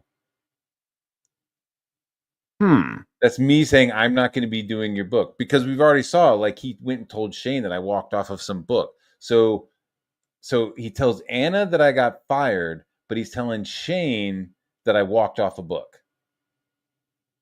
So I'm showing a pattern of dishonesty as we move forward into the fan fiction that he wrote. Dude, he wrote a fucking, like, a novel about me. A lot of that lately. Look, I mean, look, you can see it on the side. Look at this. Ethan had to do 3 parts, dude, because he can't take enough photos of this shit. He can't load up more than 4 photos. Holy shit. Yeah, dude, just walls, bro. It's just like a ripoff verse, like losing his shit, like the walls of text. Huh. Yeah, so let me just mad, but I'm gonna hit this for a second. Listen, it's needed. I mean, this was also on July 4th, 2023. Yeah, dude. What the fuck? Let's not forget and 2024. This is her going, I don't want any drama. I'm not a drama hound. Yeah. I'm not into drama. I don't do that stuff. Like, you're fucking literally sitting here digging for it for Ethan. Who then like the Matt Bar of 2023, like I don't remember you being like in any drama. You just putting your head down, putting work in back then. Like I was having issues with Patrick because he was being fucking a snake. And it was kind of like isolated. Like, so like, I don't know anybody. I'm not really talking to anybody of these bigger people. And he's like talking shit about me to them. It's wild, dude. But now he's fucking, he's the piece of shit. It's like, yeah, finally, everybody's like catching up to what I was telling him. I was like, yo, this guy Patrick is a fucking dirtbag. He's a piece of shit. He's lying. Nobody believed me, but now he's like, dirt fuck. Yeah, receipts are starting to not add up here. It's kind of, yeah, literally, I'm showing like, yo, here's what Shane said earlier, that I walked off a book. That's what he's telling people. And then here, he's telling people that Whitney has fired me. Bro, I hung out with him and his wife, for like the weekend in Nashville. Yeah. She fucking didn't say more than 2 words to me, dude. And she's never fucking DM'd me. She doesn't fucking, she had no contact with me. Mm-hmm. And that's fine. I mean, she like, I didn't need to have a conversation with her in Nashville. She was just like sitting there. That's fine. She wanted to be, it was like a booth babe or something, which you want to talk to, what's his name? Maroney? Like Maroney was there. Yeah, Maroney, yeah. Right, Maroney was there, and it was like, and I had him on. I was like, dude, did you see my fucking wife like blowing up my phone, yelling and shit? Like, no. And I was hanging out with him and that Southern Cecil guy most of the time. At no point was there like, hey guys, I got to step away because my wife is fucking losing her shit. Not at all. Actually, if you talk to those 2 dudes, they'll fucking back up the fact that like Patrick was constantly reminding us that he was going to fuck his wife and he was going to go fuck his wife all the time. It's fucking bizarre, dude. Like, I'm not the weirdo, dude. The weirdo is somebody like, all right, guys, you're going to go can you stay here and handle the booth? Okay, cool. Cause I'm going to go fuck my wife. What?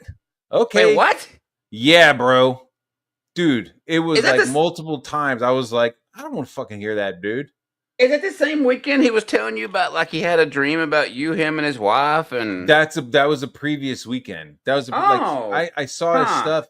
I did like a fan. I did some fan art for Johnny Phantasm, yeah. right? And I was like, oh, that looks like a cool character. I didn't realize it was just like a Joker ripoff, but I was like, that looks like a cool character, and I drew it. And then he asked me to do some artwork for him. Like it wasn't like I didn't bug him to fucking get work, which is what he's like telling people. Right. Like I just did the fan art and he came to me. Nobody, I don't go to anybody and be like, hey, can I draw some shit for you? Well, you don't go to people and talk about having, dreams of wives banging and some kind of. No, dude. And you know what's crazy is like I think people were like not believing me because he was like, hey man, can I call you? And I was like, sure. Which now in hindsight, it's like I should have had that motherfucker DMing me everything. Because the shit he was saying on the phone was bonkers. So should have had it in 3D. Yeah, bro. Now I'm just like, if we're gonna start talking about work, I need you to go ahead and start emailing me. Fucking don't. Hey man, can I get your phone number? Nope. Keep it in the DMs, dog, because we're gonna keep this shit in 3D. So he like calls and is like, hey man, cool. Yeah, I like what you did. Like it'd be cool to like do some stuff together. And like I had a dream that you and me were tag teaming this MILF. And I was like, all right. I hope we weren't making eye contact. Like I didn't know what else to say. You know what I mean? It was like, what the fuck? Like I'm just trying to draw comic books, bro. Like don't fucking get weird on me. So I was like, I hope we weren't making eye contact. And he was like, we weren't. And I was like, all right, cool. And so then I got off the phone and I like hopped back onto the Discord. I was like in the Discord with Billy and Jason. I think Jason, the guy Unhinged, the guy who goes by Unhinged, Jason Unhinged. Yeah. And I was like, yo, man, I just had the weirdest interaction. And I told them about it, and they were like, what? And then later on, Patrick brought it up on a stream. Right? And I was like, see? He was like, yeah. I'm having dreams, we have dreams. I was like, see, I told you. Let's not forget the stutter. It's always there. Yeah.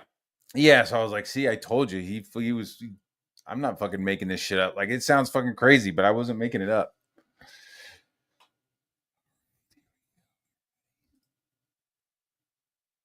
Yeah, he's one to like. I don't know if that's a story I'd ever tell anyone, let alone someone that.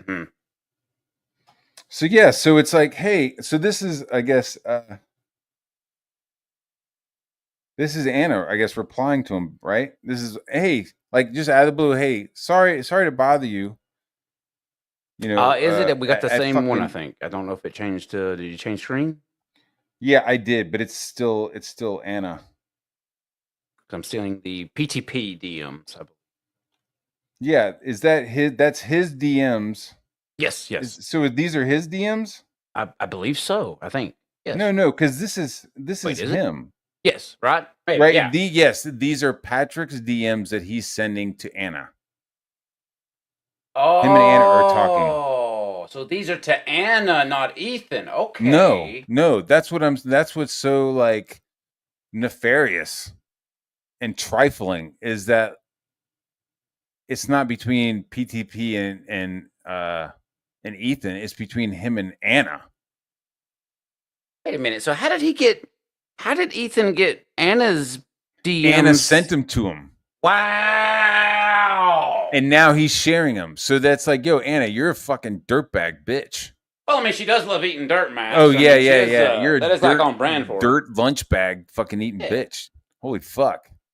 I this stay bitch away went to from the Grand drama. Canyon, Like Matt, you know and what? ate dirt Maybe if you live. stayed away from this kind of shit, you get your fucking calendars done on time and shipped out. Well, she's fighting the post office, Matt. Let's not forget. Dude, she's literally going to war with the post office. Shut the front door. I can't even. Hey, what's going on? Oh, well, they said that everybody they couldn't find an address is dead. How does the post office label people dead, bitch? You are fucking crazy.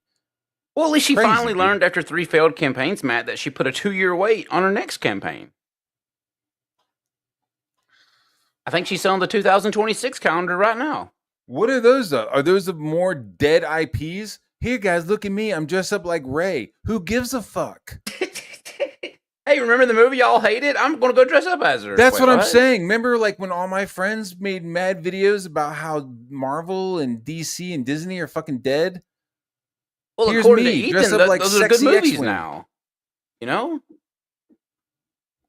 She should I mean, be he dressing loves up like Superman, Anatomic, Matt. if anything. You know what I mean? It's like dress up like fucking Aw. Comicscape people, bitch. If you're fucking gonna be like dressing up like somebody, Yeah, but like no, why not do that'd that be like a too CG hard. vacation, but like a sexy? Well, I mean, let's be fair, Matt. There's not that many CG characters that people know, love, or even can remember these days. Nobody So fucking knows any of these characters, and it's sad because of the biggest guy screaming out, Yara!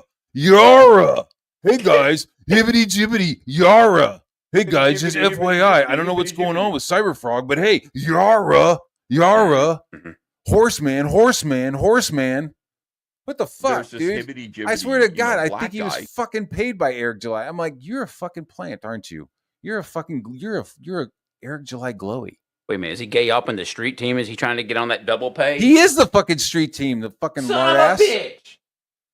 Damn it! I knew it. I'm serious, dude. Like, This who bastard. has done more to help Eric July besides Eric July? Ethan Van Sciver. You know, man, I always, this is another theory I had when all this shit started. I thought it was one big gay up because, like, it was trying to, like, make an artificial Marvel versus a DC. You feel me? Yeah. It seems like that's what Ethan was trying to do with Eric July at first. But then it became some kind of tarded personal rage that he's doing way better money-wise than Ethan ever I could. didn't even.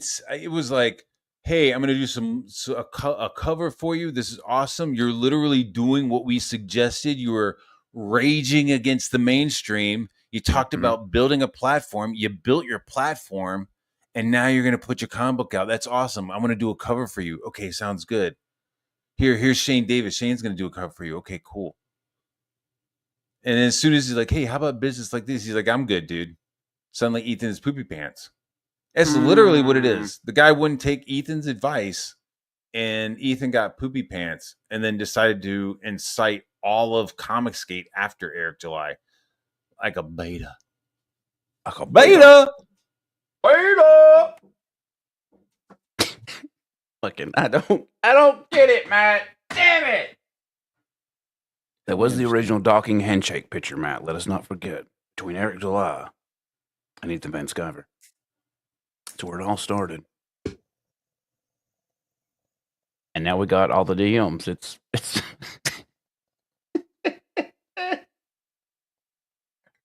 But I thought Anna said that if you push her in a direction of to hate someone, she will hate the opposite person just because you're telling her to hate someone. But it's really weird you got her on board to drop the DMs. Nah, dude, she fucking has a hate on for me, dude, and I'm not sure where it came from. Like me talking shit and fighting with Joe Ball, like just fucking triggered her hate for me at the time. I mean, you would think you was the one who made the sister snorting ashes meme or something. Like, you would think it's got to that or something. Like, what? Oh well, yo, dude, there's some hypocrisy. So it's like, well, you hang out with War Campaign, and War Campaign did, like, a dude from War Campaign did that shit. So I'm gonna be mad at you because you hang out with War Campaign and they did that. So that's your guilt by association. Okay. So when you have Liam, so here's the logic. Liam Gray strikes my channel, threatens lawsuit, then goes on to Comicsgate Kings and hangs out. Is there guilt by association there? Question. Where do you apply guilt by association, and then where do you not? It's pretty clear with them where you don't. I mean, Ethan did kind of come out and condone the striking of channels. It's like he did approve of it, even though he said he didn't like flaggots, but... Don't do it. I don't approve unless you've been pushed just too far. Unless you're Matt Barr. Unless you're Matt Barr, then you can swipe his whole fucking channel. Fuck me, right? Fuck me. Her going off the other day and her not being able to words, Matt, was some of the best content I've had in a long time. It brought me great joy. All right, so let's move on to the next. So now we've established this is Anna talking to fucking Patrick, right? Mm-hmm. Yeah, dude, that's fucking insane. Right? Yeah, at least Forrest had business sense, I guess. Okay, so then we move on. So that's the fourth. So we move on to the fifth. It's fucking almost 12 o'clock at night. Hey, sorry to bother you. Bring this up. But what happened with you and Matt? Is it the same thing he's doing now? Like, I don't know what the fuck I don't know what the fuck she's talking about, like what I was doing now, but Yeah, what the fuck is this? that's her son. Just trying to get all the information I can because I doubt the situation is getting resolved anytime soon. Yeah, no shit. Seems like everyone has had the same experience. I have Wait, no what? idea what she's fucking talking about. The fuck does that even mean? I don't know. I don't know. And like, why would she be involved? Like, she's the one who's like, I don't want any drama. It's like, all right, well then what the fuck? Like, I guess I gotta go back 2 years to find out what happened in July. Looks like she Like, really dude, hates you, Matt. Like, really got a boner of hate. totally, bro. And then it's like, oh, so it's like I found all this shit out like a year ago. These popped up like a year ago, right? And I was like, oh, this fucking bitch. And so that's when I was like, all right, let's start making some memes about baby dirt eating fucking formula and shit. Like, you want to fuck with me? Like, then I'll start doing memes of her from fucking being a reject from the island of Dr. Moreau and shit. Like, seriously, I was like, Yeah. I mean, if you're going to fuck with me privately, you fucking nut, then I'm just going to make memes and joke about your fucking bullshit cut up face. You know, it's really funny, Matt. Everybody, if people forget what Anna looked like when all this shit started, she used to, well, she actually used to go around looking like Katie did, flat chested, very shy, timid. But now it's tits out for CG and all these, swimsuit calendars and kind of weird. Yeah, bro, it's wild. No problem. In short, what I will say, look at the fucking dude. Look at that. In short, yeah, in short, multiple paragraphs are coming, bro. In short, shit. Wall of China. Okay. In short, what I will say about Matt is that there's actually something wrong with him. I know in the past he's done a lot of drugs. Not the really. fuck does that mean? Not really. No, I haven't. But I was straight edge, dude. I was straight edge until I was like 23, and then I started smoking weed. Like, that's pretty much the fucking extent. Wait a minute. Of my, so my is smoking weed that's where you strayed the path? Yeah. Weed's not really that serious of a drug. I don't know if people has ever smoked it. Huh. Yeah. But apparently crack and Yakuza lesbian crack, that's fine, that's fair, allowed, but weed. That is on these completely Bastard. fair. That's absolutely fair. That counts. I know in the past he's done a lot of drugs or possibly got in a car accident. Or maybe like, I know it's a lot of drugs or possibly a car accident. Like, what the fuck? I'm talking actual brain damage? Wait, what?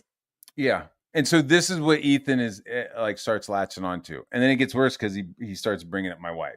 Right. So, yeah. Didn't do drugs. I haven't been in a car accident. Or possibly. Like, and this is from a dude who's had a stroke. Like, this guy. Clearly, the man cannot words. He stutters all the time. Dude. And it's. He reminded me of an uncle I used to have when, I used to have a really cool uncle, but then he had a stroke and then he just like, and just started messing up all his words and it was bad. It was bad. It was bad. And that was one of the reasons why I started doing Last of the Seekers was because he had a fucking stroke and was like, yeah, my fucking arm. You know what I mean? It was like his heart and his arm. There was like all kinds of like medical shit. And I was like, oh yeah, like he's like, I already have the toy. I just need the comic book. So it was like, yeah, I'll help you. And then this is the repayment. That's a hell of a repayment, Matt. That's that was around the time that I remember you was putting that head down and picking up them oars, helping other people. And this is helping a fuck ton. That's why I'm like, what the fuck? All right. Good old CG. Mm-hmm. There's only 2 people that will be able to get him to stop. Then is Ethan and John. Words are hard. Wait, what? Ethan and John?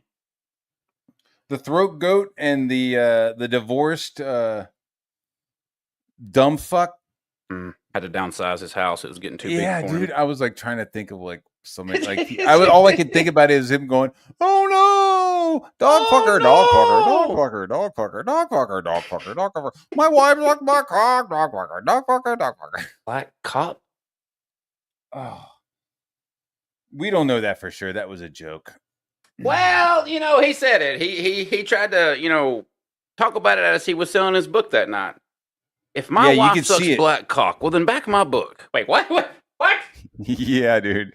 Dude, it's Oh, almost like, look, this is what's happened to me. I'm a victim. I've been cucked. Just back my book. That was John Malin. That was his words. Weird way to pitch a book.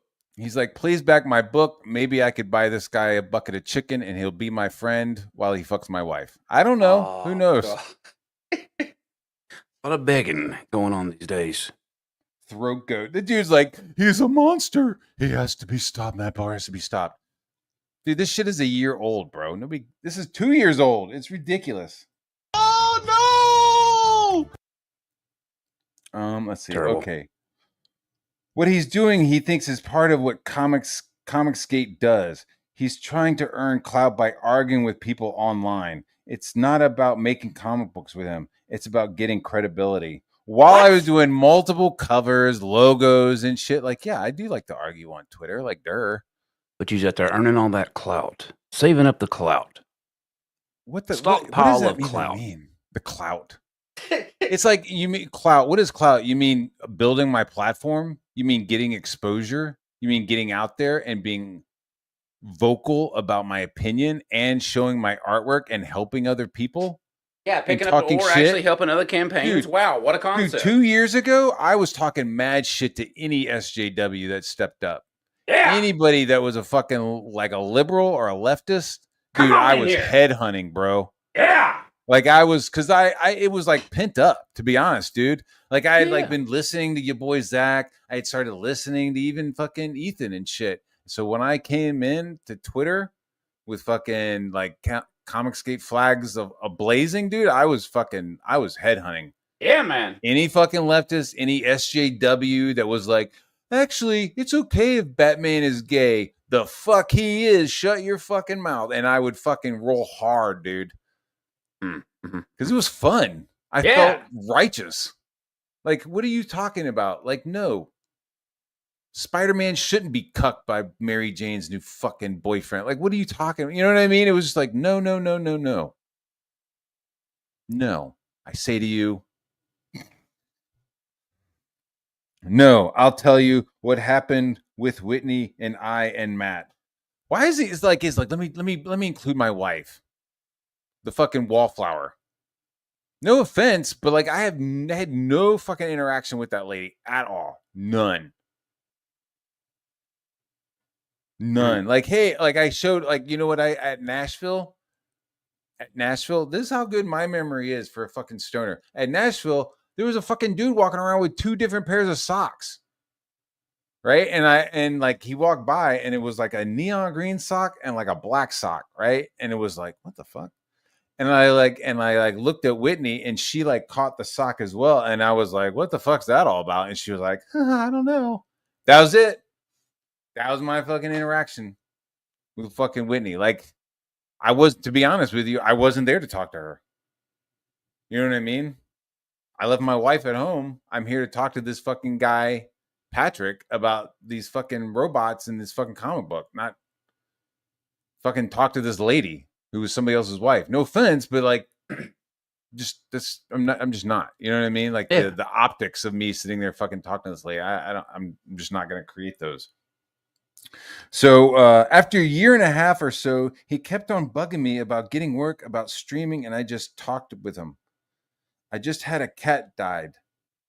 Oh. I don't know what the fuck that means. He was my best friend in the world, so I was in a bit of a slump, and it kept me on. It kept it kept on bugging me. A best friend, a cat was your best friend, not your wife, not your cat. The cat was my best friend. He's like trying to emotionally manipulate another woman. He's like, oh, women like cats. Here, let me talk about my fucking cat. And let me mention another woman. I just lost my favorite pussy. It was my bestest friend. Oh, I just lost my cat. We frolicked through the woods together. He was everything. We wrestled to the catnip together. We slept together. He was my best friend. It was like a son to me. I would smoke weed and I would pour out a little catnip for him. We just get fucked up together. It's fucking high as hell together. Fucking drooling all over each other. He's my best friend. Yeah. skipping through the Yeah. Hmm. Is there more? Yeah, here we go. He was my best friend in the world, and so I was in a little bit of a slump, and it kept on bugging me. Whitney said, "Give this guy a chance. He's pretty good." How bad could it be? Little did we know. Yeah, little did we know about this fucking dude in hindsight, even at this point. Little did Well, we you know. know, Matt, he wants to throw you under the bus, but George in the chat actually has a good point. He says, "Y'all remember when Az promoted PTP's Last of the Secret toys? Whatever happened to that? Did Az just let PTP scam his fans?" And then does the follow up. I don't think they ever came out. Just like I don't think his Dukes of Hazzard toy car ever came out. Huh? Is this all deflection and spin because his shit ain't coming out? So like we've got to throw out the. His shit came out. People got copies of Last of the Seekers, and they got their toys. Like I think he recently tried to do. I haven't like kept track. You know what I mean? But I haven't either, Matt. To be fair, of his like recent shit, but I never was kept like track aware. of PTP nor his toys. I thought they were kind of off-brand, kind of. Nothing really inspired me to. I was only aware of like the Last of the Seeker stuff. I don't know what he did after that, but I know people were getting you buy knockoff Dukes of Hazzard card right here. It's a very cheap. Yeah. So he hooked up with Ramen Noodles, and like they got a car, and was like, yeah, let's just make it different colors and sell it for different. Yeah, I don't know if anybody got the Dukes of Hazzard car, and you got like the Rebel flag separately, and you got to put it on yourself. Right. Yep. Mm-hmm. Because that's a point. Because like I remember them pushing the shit out of it, but it's like, well, wait a minute, PTP. Since you've separated from CG, have you actually been putting out your promised work that you had? Like, why is everybody trying to make you look like the bad guy? Why is it all about getting attention off themselves? That's what this is. This whole fucking like series of tweets is just to be like, hey guys, remember PTP sucks, and don't forget Matt Barr. I remember Matt Barr, the guy who went and helped all the campaigns, actually help people put out their campaigns. But, the ones that, us ourselves that are kind of lacking on stuff. Yeah, look at this guy. He's the real problem. This piece of shit. I'm going to just be like, Shane, how many fucking covers have you done in Comicsgate? Not that it's like you got to do covers in Comicsgate, but like there's a little bit of like, I don't know. I thought there was like a grab the ore kind of a thing going on in the beginning where it's like, yeah, like help each other out. Well, that was the message. Now, the intent or what actual people did. No, it was really a fucking prediction. Grab an oar and start rowing because Comicsgate is sinking like the fucking Titanic, and it will suck you the fuck under. So you better start rowing now. Build your now they're telling the peasants to pick up them oars and row. It's not really, grab an oar and help out. It's row. Got that whip out. Row for us, and maybe we'll fucking mention you. Promote me, and we'll eventually promote you. Like, what are you? I mean, according to Billy Tucci, you should be grateful to promote the kings. They're the ones that truly lift everyone up. The kings. You should promote them more. Dude, I saw one of the auctions. He was like, "Come on, people. I need some shipping and I need some handling and shipping or something." Like he was like talking about postage for some fucking art that he was auctioning off.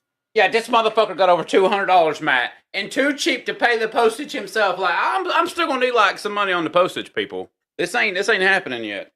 That's fucking crazy, dude. Somebody recently got a commission from me and was like, "Hey, what about posting?" I was like, "Don't fucking sweat it, dude." Yeah. I'm just like, you're fucking paying me money to draw off something cool? Psst, dude, I got you on the shipping. Don't even sweat it, dog. Yeah. There's like a certain like appreciation, not like you fucking peasants. Here, let me stick my dick in a fucking ink and then slap it on some paper. Here you go. What? You want me to contribute to the fucking shipping it to you? You fucking piece of shit. Here, let me draw some more shitty ass fucking bad girl art from the 90s. Whatever. He's a fucking goon, dude. Like he just draws like goony, corny shit and then like doesn't say anything when Ethan does like the worst shit on the planet. Well, at least he don't draw boobs. Like he'll like sit there and just draw like the dumbest fucking shit. Like I think she is very like goony. I think it's fucking corny. Well, at least he doesn't and then just dedicate a whole book to boobs, Matt. Boobs. He drew a book about boobs? Oh, that's Mike Wheeler. Boobs. Oh. Mike Wheeler, I gotta have mashed potatoes in my mouth for a talk. I'm selling a bird book. Come, birds. Guys, My wife is an acclaimed artist who feeds me. He's been trying to be nice to me lately, but I'm still I just fuck like, him. I don't. Who gives a keep a fuck about fucking Mike distance. Willis? Yeah, dude, that's what I'm saying. This I'm like, dude, it's already fucking clout-chasing done. Like, motherfucker. You know he's like a clout. you can't go on dark gifts. You can't go on dark gifts and Holy show half the shit. fucking DMs and then be like, "Hey, buddy, like get the fuck out of here, dude." It's like I'm gonna it's be your a friend, write-off. Matt. It's a write-off. Katie, you should apologize to Matt, and Matt, you should That was- apologize to Katie. You should both You know be what? friends. If she wants to apologize about stealing my shit, fine. But it's the demon fucking kid stuff. That's a fucking deal breaker for me. I wouldn't be like, clear. It's not like, hey, if she apologized, we're gonna start streaming together. The fuck we are. Apologize to these nuts. Apologize to these fucking apologize to his nuts. Wait a minute, Mike. I'm do you not not fucking forget interested. the time that you made the discovery after 4 months that we made the discovery that she's into underage lolly stuff, but for some reason you're trying to go around and broker peace with a bitch who's into underage lolly? Why the fuck would why would I want peace with a fucking nut job like that? The Why fuck would are I you want peace with thinking, somebody Mike? like that? Not sending their Be best. like, why Matt. don't you go like if fucking Vic King apologized, why don't you go hang out with him, Mike? Yeah, Holy I mean, if shit. you're trying to broker peace between people who's into underage lolly shit, you know, go take out that, shit. Mike. Do your thing. Holy macaroni, dude. I mean, it's what CG is into. I'm sure you can get all the Genesee together and then you can sell a bird shit. book. Mike Wheeler was just like, did he say macaroni? Hey, Mike, I think, you know, Katie, she's looking for a 1,000-year-old demon dog boob books. Like, maybe, you know, because she was trying to bring that to CG. It's kind of like the whole reason she came over here. I mean, if you'd actually watched the shit that we dropped, you know, months before you covered it and said that, you know, you discovered something, even though we did months ago. But that's how these clout hanger-oners do, Matt. These ankle biters. But, yeah, it's, This is how they do it, dog. why is he acting like JDA? Can people not just go out and do their own thing? Quit trying to be like a groveling fart, like a floor groveling bitch. Like, why? Ankle Do your own biter. thing. Oh, fucking ankle biter, dude. Fucking motherfucker. Yeah, so Whitney said, give the guy a chance. He's pretty good. How bad could it be? I sensed something a little off with him when I started to work with him on a project. I mean, dude, you're the one telling people and telling me that you had dreams about MILFs, bro. Like, what the fuck are you talking about? Project. Yeah, that's a weird one. But That's then a he weird... came, but then he came and met up with us at a convention in Nashville. And as soon as he walked in and I met him and saw his eyes, I knew I had made a huge mistake. Wait, what? I could just tell that he was crazy. No, crazy. Haha. Crazy like, oh my gosh, I made a huge mistake. Really? Like you got the stank eye on him or something? Like you got the fucking Mitchell No fucking Ruckus clue, eye? dude. Like I what? just came. I remember looking at some toys. I didn't have a badge. I couldn't go into the convention, so I was just standing there waiting for him to come out. And he came out, and I like the first thing I noticed was like that he was shorter than me, and that he had a fucking gut. And then when he got closer, I started fucking like looking at his teeth and shit. I was like, oh, this motherfucker don't brush. Oh god. But that's what I was just like I was just like fucking eyeballing this guy. Just like I was like, what's up with his fucking gut? Like, where the fuck is like, ugh, dude? Like, what are you doing? Speaking of ooh and gut, you see, I don't know. I just like when somebody comes out and they look like they're fucking 4 months pregnant. I'm just like, brother, what are you doing there? God. I'm like, can you do a pull up? Like, if this building was on fire, would I have to fucking save you, or could you save yourself? If the building collapsed and I needed you to lift up a building tile, like could you deep Something- down find that strength? Bro, could you do a pull up? Could you fucking pull yourself up? If I'm like, I need you to pull yourself up, could you? No, you'd fucking die, and then I'd be like, fuck. I'm too fat. I got these chicken arms. They just wiggle. Help me. Well, I think a raptor would be able to jump. Like you would have like the agility yeah, we of got a raptor that and just leg like string, fucking man. jump Yeah, and shit. spring and spring around. Yeah. That spring in the step, yeah. Yeah. You use the giant curled claws. So I don't know. That's crazy talk. But like this is being sent. So this is just like paragraph after paragraph after paragraph. So now we're at 2:52 in the morning. This dude is fucking dealing with the Matt Barr fan fiction. Writing novels at 3:00 in the morning. That's It started small where he would make big deals about me, not tagging him in things online. Again, he wants the clout. all the clout. I mean, I want all the clout. I mean, if you want to call it clout, sure. But like, if I'm doing artwork for you and you tag a whole bunch of people for clout, I would like to have my name on there. All the clippers. If I could get that clip of Matt saying I want all the clout, I'll put that on the soundboard as soon as possible. That's good stuff. Thank you. That's fine. I don't know what you call it. It's like what is clout? Like exposure? Mm. You know what I mean? Like you call it what you want, but he was doing tweets where he would tag a whole bunch of people with huge channels who had nothing to do with the book that would show artwork and then wouldn't tag me as the artist.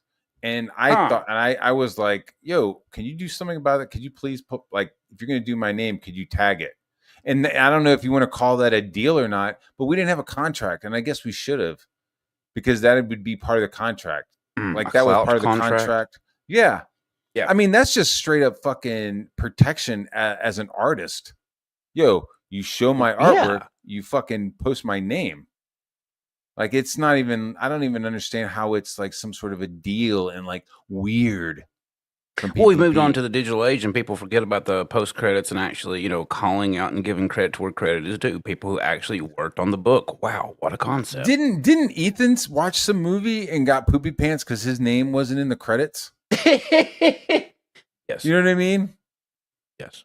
Or one of them was like, dude, I just saw it and my name wasn't there. It's fucking crazy. I don't know if it was Ethan. Maybe I think it was one of the other ones. Maybe I can't remember which one though. It's been a lot of bitching and crying as of bitching and crying, Begging not tagging him you. on again. He wants the clout. I mean, I want, you know, give me a break. And it would get to the point where he would get mad if I didn't send him a link to something I was doing live. I don't recall that. I don't recall that at all. So I had to not like, hey man, where's my link? I remember us doing a show, like, you know, we're talking about comics or comic talk or something like that, and like he just stopped doing it. And I was like, hey, if we're not gonna, and like I was me, Kelsey, and him on the show. And I don't even know if those shits are still up. But like we were on there talking. Kelsey was showing art. I was showing art. And we were talking about comic books. And then he just like stopped doing it. And I was like, yo, can I do that show? And he was like, no, it's on my channel. Right. And I was like, all right, man. I mean, there wasn't anything else I could say, but I was like, all right, dude. And so I started a show, We're Talking Comics, because I was like, well, if you're going to be a fucking bitch, I'm just going to do my own shit and build my own platform. Like, I'm not going to have some fucking weirdo telling me no. Because I was like, well, when are we going to do it? And he's like, I don't know when we're going to do it. It's like, all right, well, if you don't know when we're going to do it again and you won't let me use it, then I'm just going to do my own shit. I don't understand how that's weird. Yeah, I don't.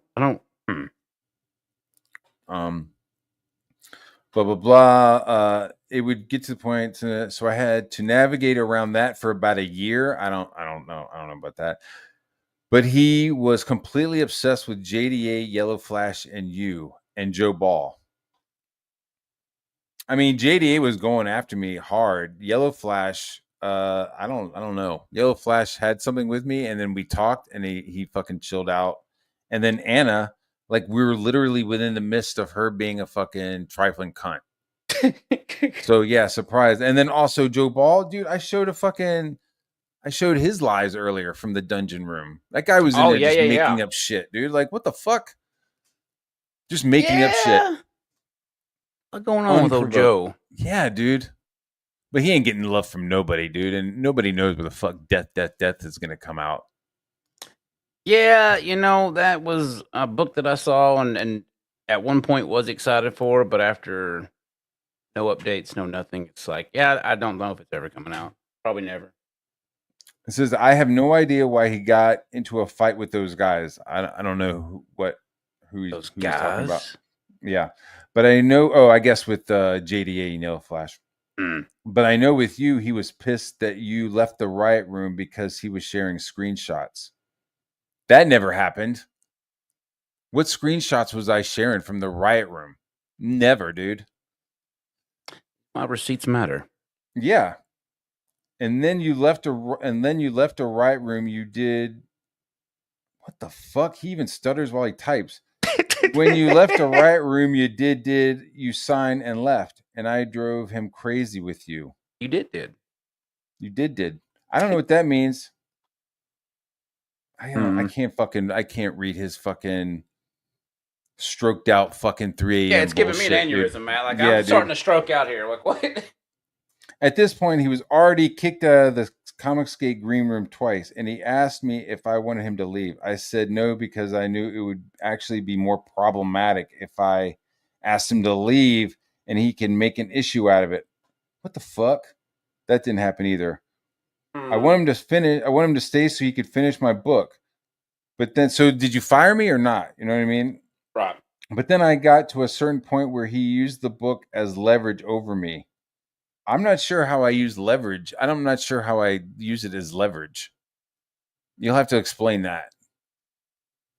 Like I was controlling him because I was using my book, because I was illustrating his book. Like that's retarded, dude.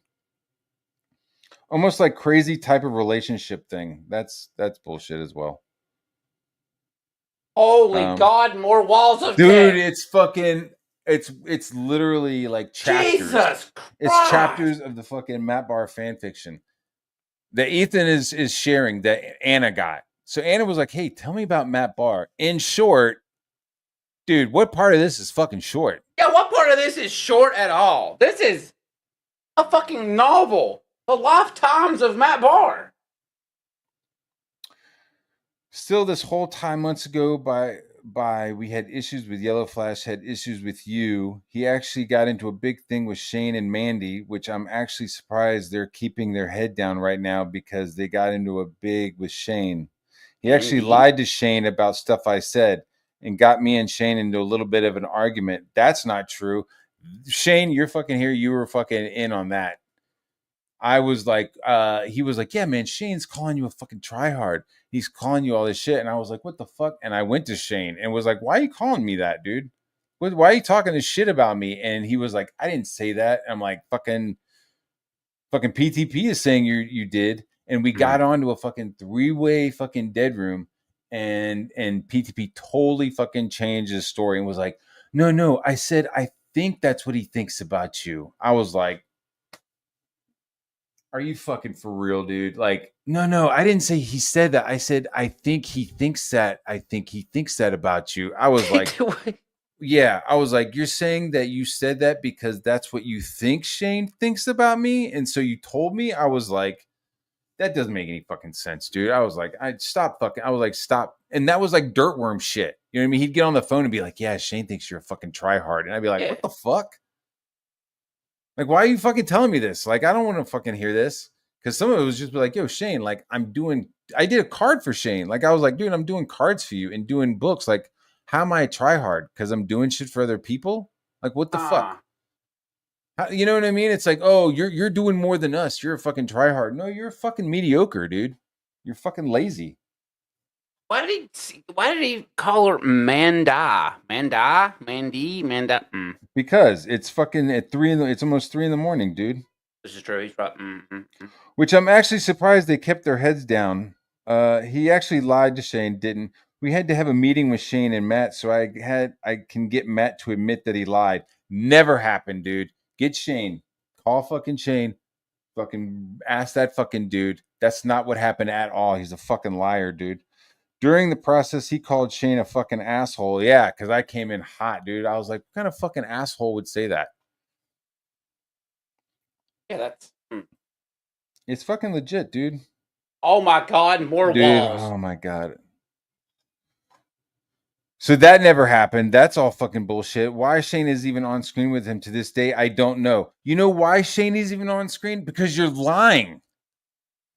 Huh. Because when Shane and I left this that fucking that dead stream room, we both realized that you were fucking lying the whole time, dude. And that's why we kept streaming and you didn't stream with Shane. Holy fuck, dude. You want to like he's like making up shit that just isn't like aligning with reality. You know what I mean? At this point, I was waking up to paragraphs every morning from him. Are you fucking kidding? Like this, bro? Not letters? Saying you Holy did not fuck. letters? Complaining about John, complaining about you, complaining about Shane, complaining about people I've never heard of. I have no idea what he's talking about. Just completely crazy rants about people over and over again. Every morning I woke up to these. I have no idea. I asked him to stop. I asked him to work on his project for me, but he wouldn't. See, he's like doing fucking mad dirtball shit, dude, in my ear. It's wild. So I stopped talking to him and things. I stopped sending the link and the things he kept himself out of the press room. But then a day later, asking to be let back in. But I wouldn't let him in. That's really crazy. Started to go crazy for me. I don't recall being fucking asked to let back in. For all his work that he did for me, I always paid him on time. Nobody said you didn't. Oh God, I'm getting a drink. Unbelievable. Please, dude. Hold on. Shit.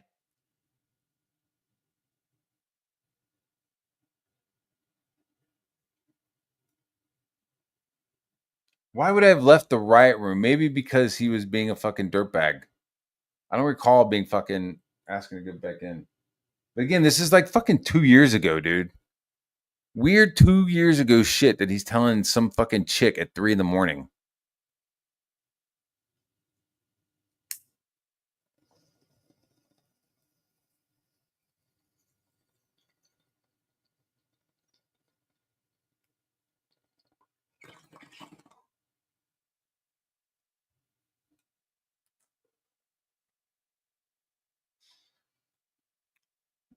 So I stopped taking him and things. I stopped sending the link to things. He kept himself out of the room, blah, blah, blah. For all his work that he did for me, I always paid him on time. Never said he didn't.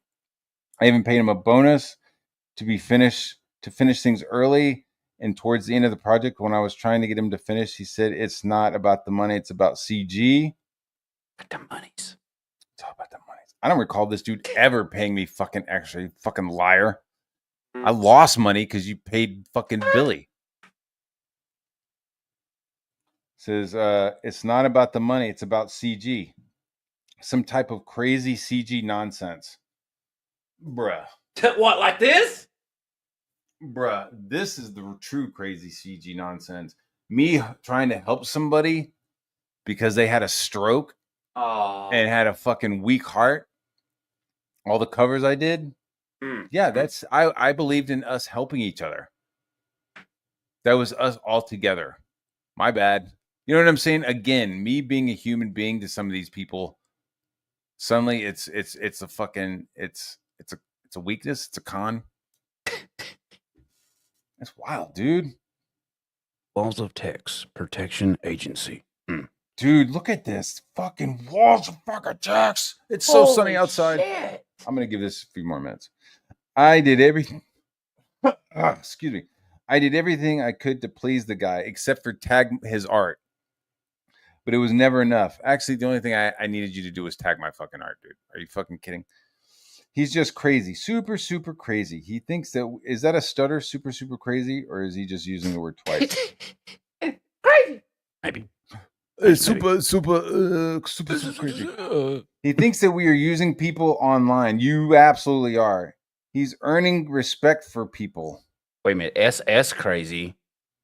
Super crazy. I just noticed that. My God. He's earning respect for people. You fucking asshole. How dare you fucking work for people and get it done on time and do your best work for other people in Comicsgate and try to earn their respect, you piece of shit.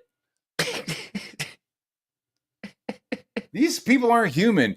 I can't believe he was talking to me, and then I had to talk to him. I mean, everything I said was the exact opposite of what I was thinking. And then this guy, fuck. How are they throwing people under the bus who actually get their work out, who actually do what is told of them? But the people who stall, delay, like they're put on pedestals, and they're I don't get it. Dude, and he's shenanigans. We all know Patrick's shenanigans at this point. This is 2 years ago. I'm going, this guy's a fucking dirtbag, and nobody listened. Not even Ethan. I was like, this guy's a fucking dirtbag. Like, he's fucking lying. And what did Ethan do? He went and had lunch with this fucking dude. I'm not saying they went to a pizza shop, but I'm saying he went and fucking had lunch with this fucking dude. A certain kind of lunch with his penis. He's earning respect for people. When I see people, I mean, Ethan and John, I get those are the two people who can stop him right now. Ethan and John cannot stop shit. They can't stop their wives from leaving. Oh, They can't fucking stop anything, dude. You're out of your fucking mind. Shaky situation, folks. They can't even get their own houses together, much less come fuck with me. I got to downsize this house. I mean, it's too big That's for what I'm saying, dude. They can't even get their houses together. They got to downsize that shit. it. I need to find a house without a tree in the driveway. All right, dickhead. Well, I mean, when a tree splits your driveway, like your home split, maybe it's time to move on. But Yeah, that tree represented a giant brown dick splitting their fucking marriage like that driveway. that was an omen. That tree was an omen, man. Yeah. When you have a tree splitting your driveway, that's not going to be a happy home. You feel me? Nah. You understand? Like, maybe these 30-year veterans should just shut the fuck up and humble themselves. 30-year veterans of drama and whisper networks. 30 years of fucking Whisper. backstabbing in an industry known for backstabbing, Damn. fucking whisper networks, all that shit. That's where they're vets from that. That's why they keep their fucking mouth shut. Well, Shit. they kind of keep it open when they're behind certain dumpsters. Oh, but they're open. Yeah, like, Yeah. Oh, they'll open their mouths when like they find out like who the target is. Then they'll fucking they'll go for it. Oh, babes. They're gonna stop me. They can't stop. Drama, babes. I get those are the two people who could stop him right now. Holy shit. They're gonna form. They're gonna John's form up wife? like fucking Transformers, like Constructicons, dude. Yeah. They're gonna form up like what are they, a team? Like are they Master Blaster? Like his fucking you got fucking Malin walking around with his little fat fucking Ethan riding on his back. Thunderdome. We fight Matt Bar in Thunderdome. They docked together in the. Oh yeah. Ethan's just walking around with his dick crammed into fucking Malin's ass. Yeah. We're all joking. This even been kind of an inside joke between Flash and I about how crazy Matt Barr is, because he was going back and forth between hating on me and then heading Flash and coming back to us. Okay, word. Then going back to Flash, messing around with Shane, coming to me, going back. What the fuck? And now he's moving on to Seesaw, you and Nick, etc. Did he say seesaw or Caesar? Well, Seesaw, you and Nick. Yeah, I don't remember the Matt Barr hating Yellow Flash arc. I don't remember that. I remember Oh, that wait, really? shit. Yo, yeah. Yellow Flash got kind of put in his place a little bit. So I what is ain't he? gonna lie. Just a apologize. quick context. What is he talking about? So Yellow Flash was in the CG green room. Oh, Right, and Yellow Flash was in there, and he was talking to me, like we were all talking to each other, talking about shit, talked about Vicky, talked about some other shit. Oh God! Right? And then I after I left the green room, right? He made some kind of comment like, because I guess he blocked me or something, right? He had blocked me, and then I was like, who the fuck? I was like, why the fuck is this Yellow Flash blocking me, right? And then Yellow Flash posted that with like, I don't even know who this fucking guy is, right? And I was like, you don't know who I am, Yellow Flash? Like, we weren't in the fucking same DM group talking. Like, why are you fucking lying about me? Why are you telling your fucking 90K subscribers that you don't know who the fuck I am when we were in a fucking green room together? Like, shut the fuck up, dude. And I just started fucking like going at him for like a week. You know what I mean? Like, bitch, you don't fucking lie about me, dude. And I just started fucking making him my little project and talking shit. And then he finally was like, he DM'd me like, what the fuck, dude? And I was like, we were in a fucking DM group together. What are you you're coming at me with some crazy shit about not knowing who I am? Like, we were talking about shit. And he was like, yeah, I remember that. I'm like, well, why are you fucking lying? And then he apologized, and and we went back and forth, and he apologized. And I was like, all right. But like, while he was like, I don't even know who this fucking person is, right? Who jumped in? Nick Ricada, dude. What? So while Yellow Flash was like, who the fuck is this guy, Matt Barr? Nick Ricada jumped in and was like, who the fuck is this artist guy? He's just a fucking I artist with remember like this 1,000 now. fucking Yep. subs. Yeah, He just has 1,000 subscribers. Who the fuck is this guy? And I was like, who the fuck are you, dude? I'm like, you're like your measurement is how many subs and followers I got, bro. Like, are you fucking crazy?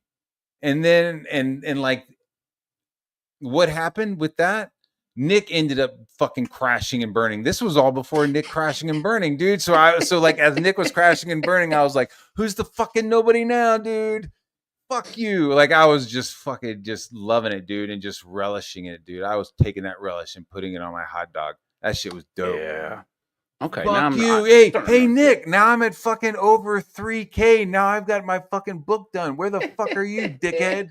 Hey, Nick, enjoy prison, you fucking faggot. You know what I mean? And then I was just like, you know what? Anna fucking sucks because I knew about all this shit. I was like, Anna fucking sucks and Nick sucks and Nick's kids are showing up fucking contaminated with drugs in their hair and shit, fucking turning positive. I was like, yo, he's fucking. Yep. I was like, yo, they're testing positive for fucking Anna's ashes, for Anna's sister's ashes. Oh, And God. that was like, they were like, oh, Matt boy, you're so mean. I was just like, fuck it.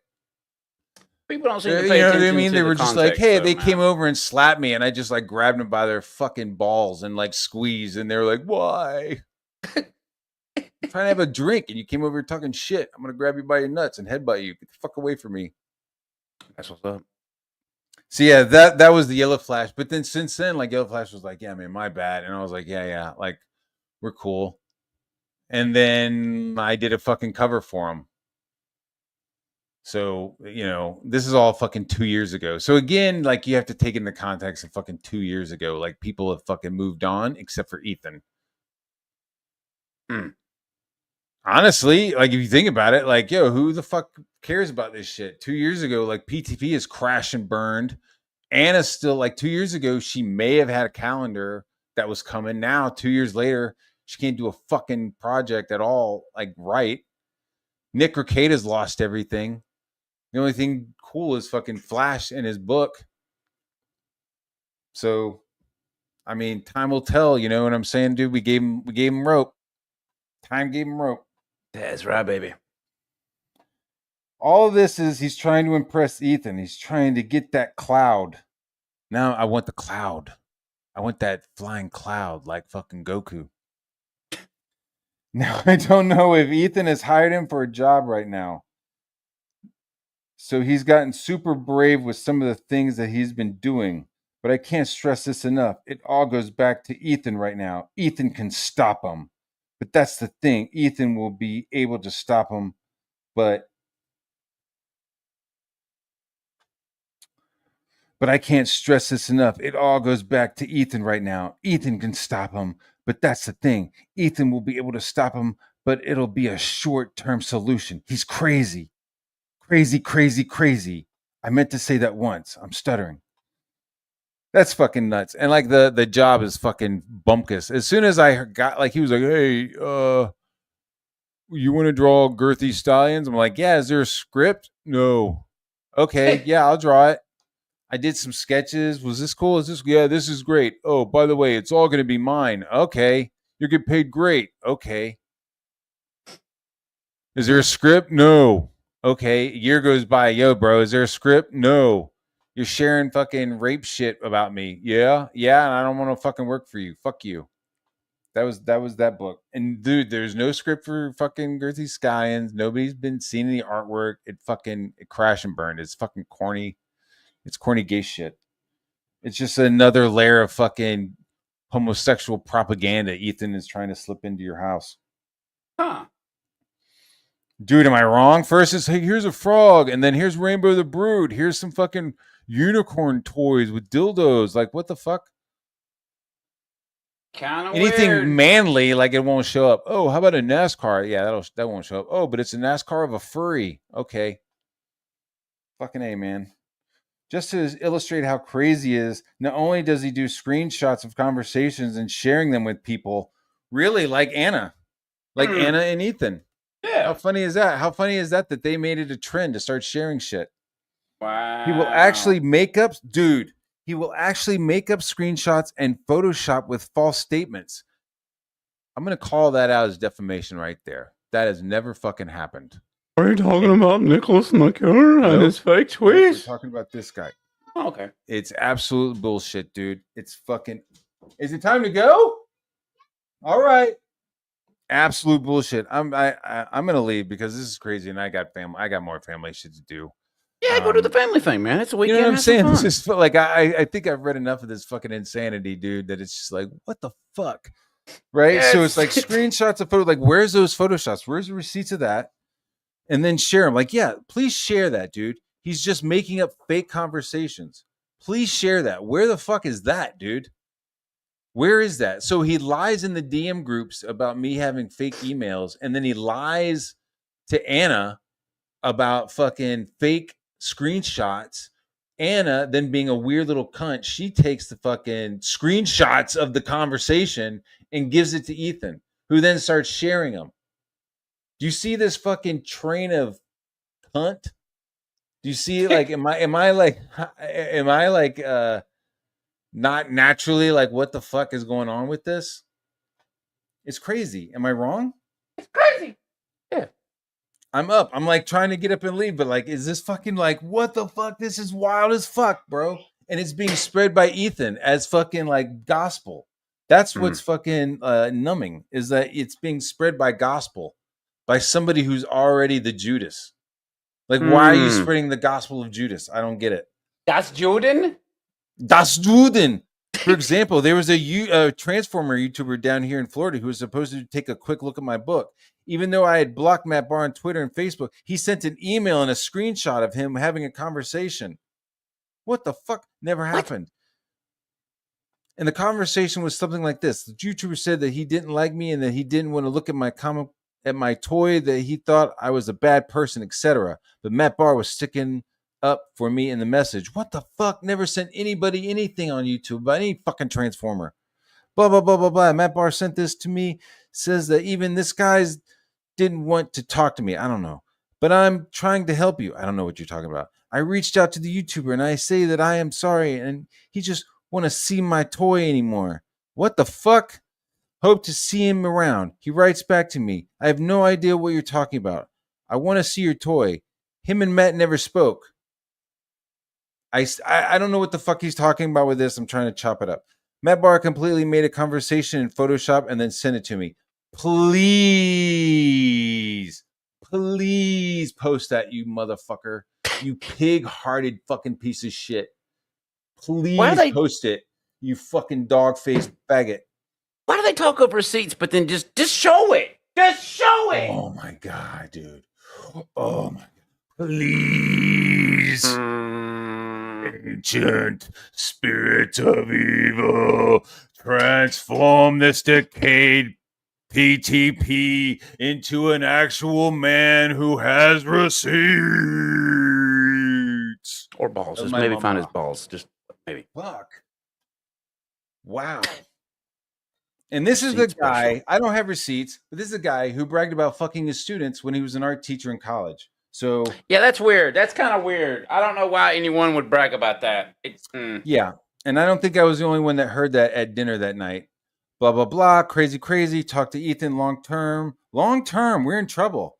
You just have to ignore him. You can't ignore me because my name's on everything, sucker. Blah blah blah. I know this was a super long story. Fuck, it was so long. This is insane. And all to get you to not look over here.